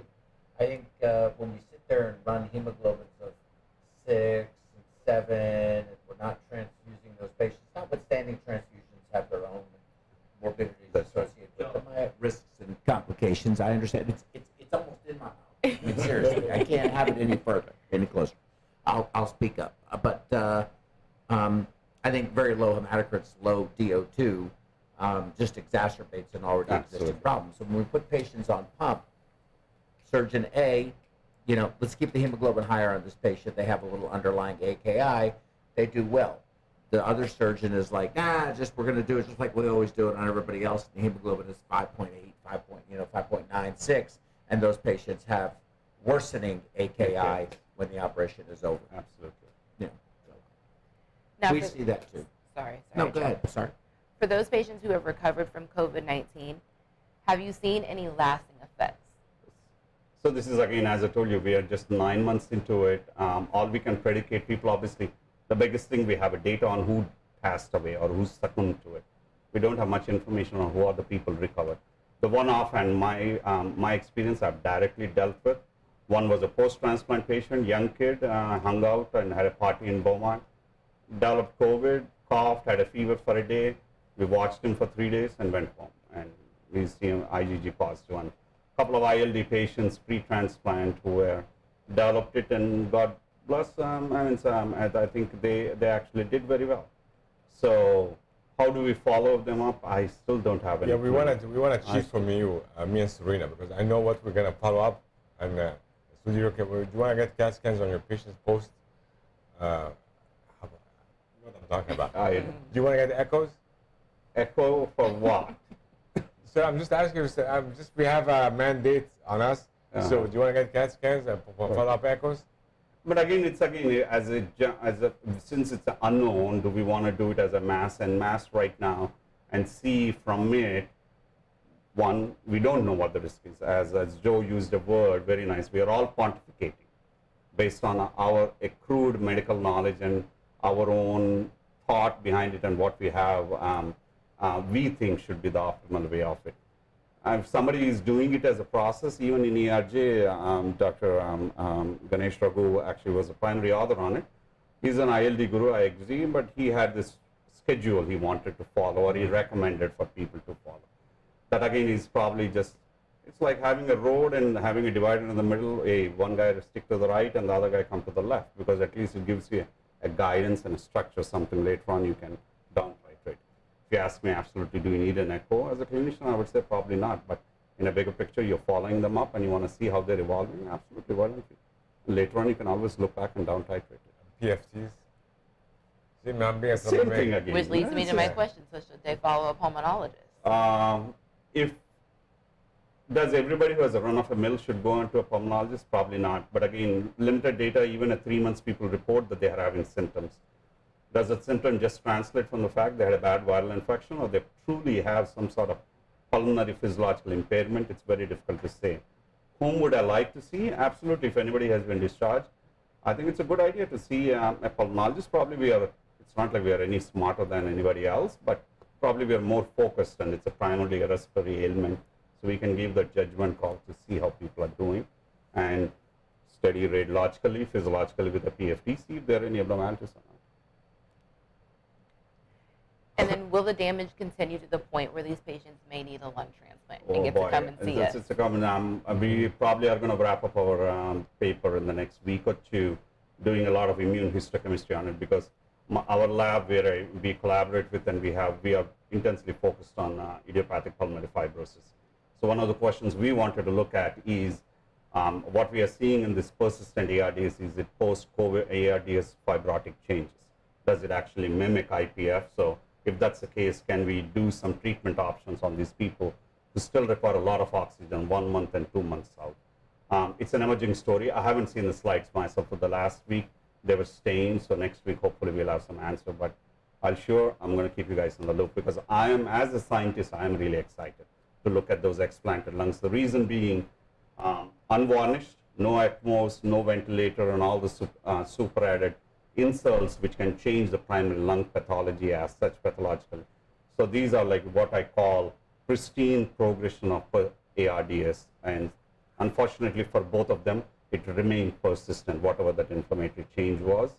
And when we looked at the H&E slides, you can see nice microvascular abscesses where the just lungs look like it just lysed itself off because it got infarcted. And the blood vessels, at least a couple of them had webs. We all talked about how it affects the vascular endothelium. So this is like an injury somewhere. The endothelium was damaged and it healed and formed a scar and occluded the pulmonary artery. But again, you can say it's only on 2 patients, but at least on those 2, I can say, hey, probably these are the signs which explain why the patient is not improving his oxygenation. May help really a lot in terms of how we treat these patients early Absolutely. on. Probably That's will. really, I think, what we're hoping for from that data. That's going to be very interesting. That's all I got for you, Joe. Excellent. That's all you got for us. That That's was all pretty I got. doggone good. Excellent. That Thank wasn't just that's all I got for you. That was fantastic. Thank you. That was terrific. So just as an offhand, University of Washington has a registry. It's actually run by an IDE fellow. They have 1,000 post-solid organ transplant patients. If you want, I'll forward you the link to it. It's a red cap. It's an open access. They published a preliminary 400 patient data. Now they have 1,000 patients apparently. All of them in the United States who had a transplant done, then got exposed to COVID. So if you have anybody, please do add on to it. I think it's a group knowledge to see how people are doing. Outstanding. Okay. Dr. Samir, would you like to give your update on COVID-19 now? You sure have time for that? It's a long lecture. That's entirely up to you. Really No, I don't make the decision. You are making. I am deferring all maybe authority. put it in a different program. Maybe. We can do whatever you want. No, I think if we you do would different- like to do it, we can do it. It's a long lecture. I'd rather everybody be fresh for it. Okay. Okay. So you want to delay it. Sir, what is Yes, he wrong wants with to it? do Yes. it. Yes. Okay. Short answer is yes. No, you don't understand, Doc. Okay, you don't. Thank you. He's trying to be nice. Yeah. I want you to say it on camera. May we please delay this for another program? Absolutely. I mean, really, because I want to ask a few questions of Soma. We can do that. Yeah. Yes, I will do that. We'll have to reschedule, but only if everybody that's currently here agrees to come back for it. Absolutely. The only way I'll do it. And on You're the same I'm note, committed. yeah, I'll have You bring your wife and kids next I'm time. bringing the family. Okay.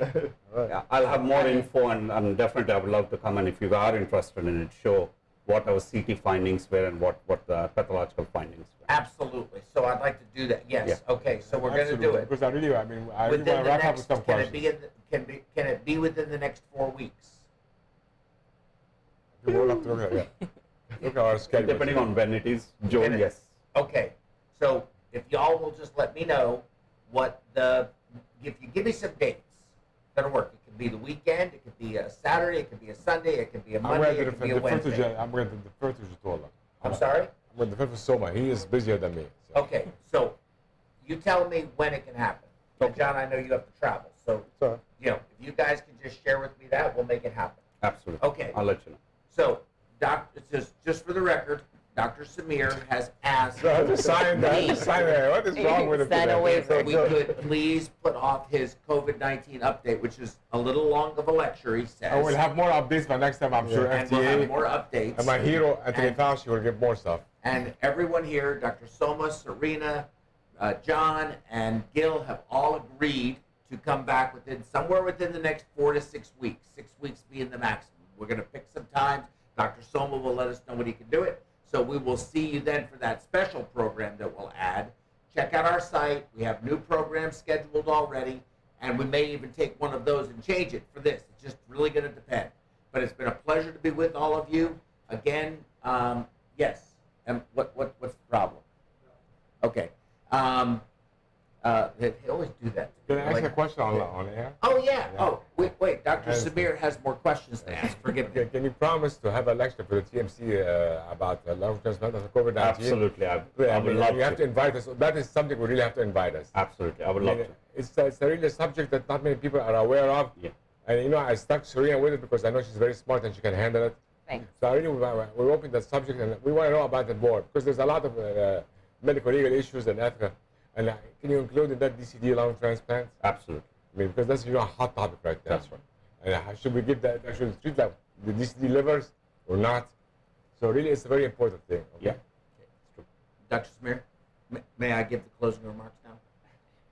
Just checking. I'm gonna one last thing since you said that. I really want to thank Gil for supporting the ECMO in the periphery program and helping me a lot. Yes, well, Thank I was you, going to Gil. thank Gil as well. In fact, on behalf of all of you out there and myself and the crew here, David and Magic, and everybody that's out there right now, I wanted to thank Gil, John, Dr. Samir, Dr. Soma, Serina for being here and doing this. Absolutely incredibly informative and knowledgeable people. I certainly am very humbled and privileged to be around all of you folks and appreciate you taking your Saturday to come here and do this. And I thank all of you for watching the program.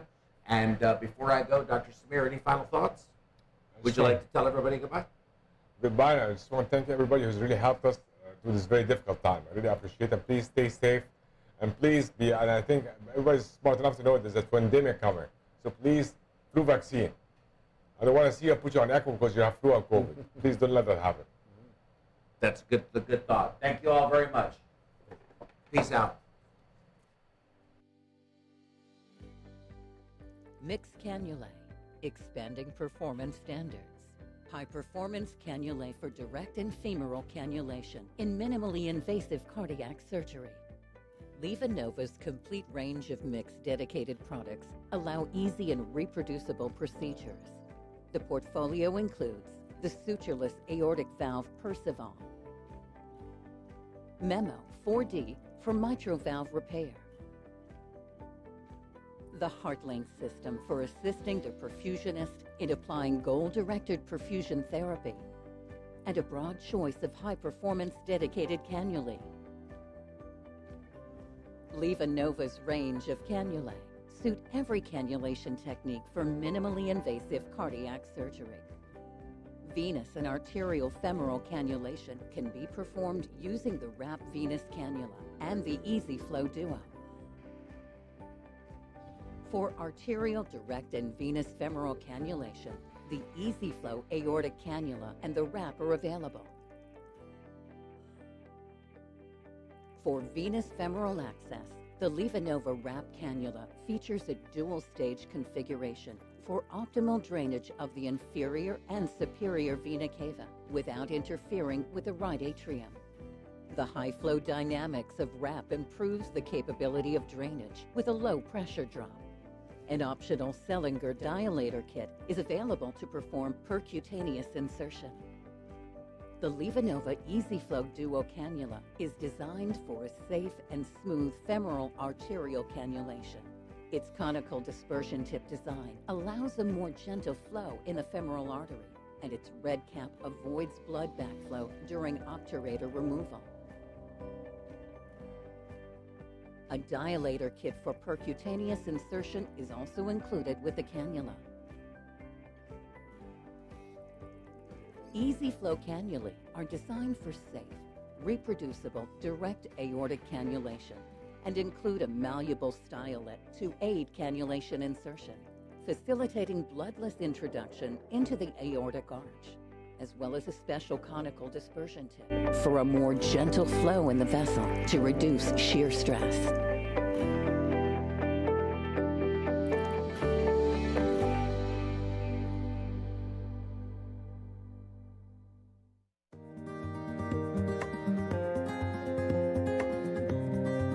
The point-of-care program at Huntsville Hospital is approaching its 20-year anniversary. As we began to grow as a hospital and provide more complex services to our community, the need for point-of-care testing became very clear in our organization. Many of our departments consider the EPOC device to be crucial to their ability to quickly move their patients from entry to the hospital to procedural room. It helps them monitor the patient's status during their procedures and post-procedure, so it's very integrated into our entire continuum of patient care. If you have any patient population where blood management is crucial, then a point-of-care device is very useful in those types of settings. It can provide a quick result on a very small amount of blood, and that is really important in some of our patient population. We are starting a new process where we're going to screen our patients on the floor for sepsis. The patient can look and actually feel okay. They will show us signs and symptoms of sepsis. So what we do when they show these signs, we get a lactate level. Lactic acid is a product of the sepsis cascade. So with sepsis, the inflammatory light switch goes on, the cascade starts churning, and unfortunately, once it starts going, we have to stop it. It will not stop on its own. The faster the lab draw, the faster the lab results, the faster you can act on it. The process in the lab is what the process is. It just takes a certain amount of time for the instruments to run those tests. I mean, we're talking 30 minutes even on a stat because that's the process. This is just how long it takes. There's not really anything you can do about that. For every hour you wait to give an antibiotic, the mortality for that patient increases 8%. So now that we have the handheld device, the nurse can get those results within a few minutes, and we know how to treat that patient. If a patient is going into septic shock, we do not have minutes to spare. We have got to get it done quickly. So when you get the little beep from the EPOC that says your results are in, you go with it. You don't even think twice about it. You're like, this is good. This is what I'm going to do for this patient. The next steps are clear. I think our mortality on the initial floors dropped by almost 50% in the first 3 to 6 months. At this point, we're about hospital-wide. I think we'll be hospital-wide another 2 to 4 months. So this has become a huge program within our system. Without the EPOC device, it would really be hard for us to get everything done in the timely manner. So it's really helped us to get our program going. I mean, whether you're a surgeon, whether you're a medicine doctor, whether you're a dermatologist, you want to be able to do things in a timely fashion so that you can be most effective. This really makes a difference in patient outcomes.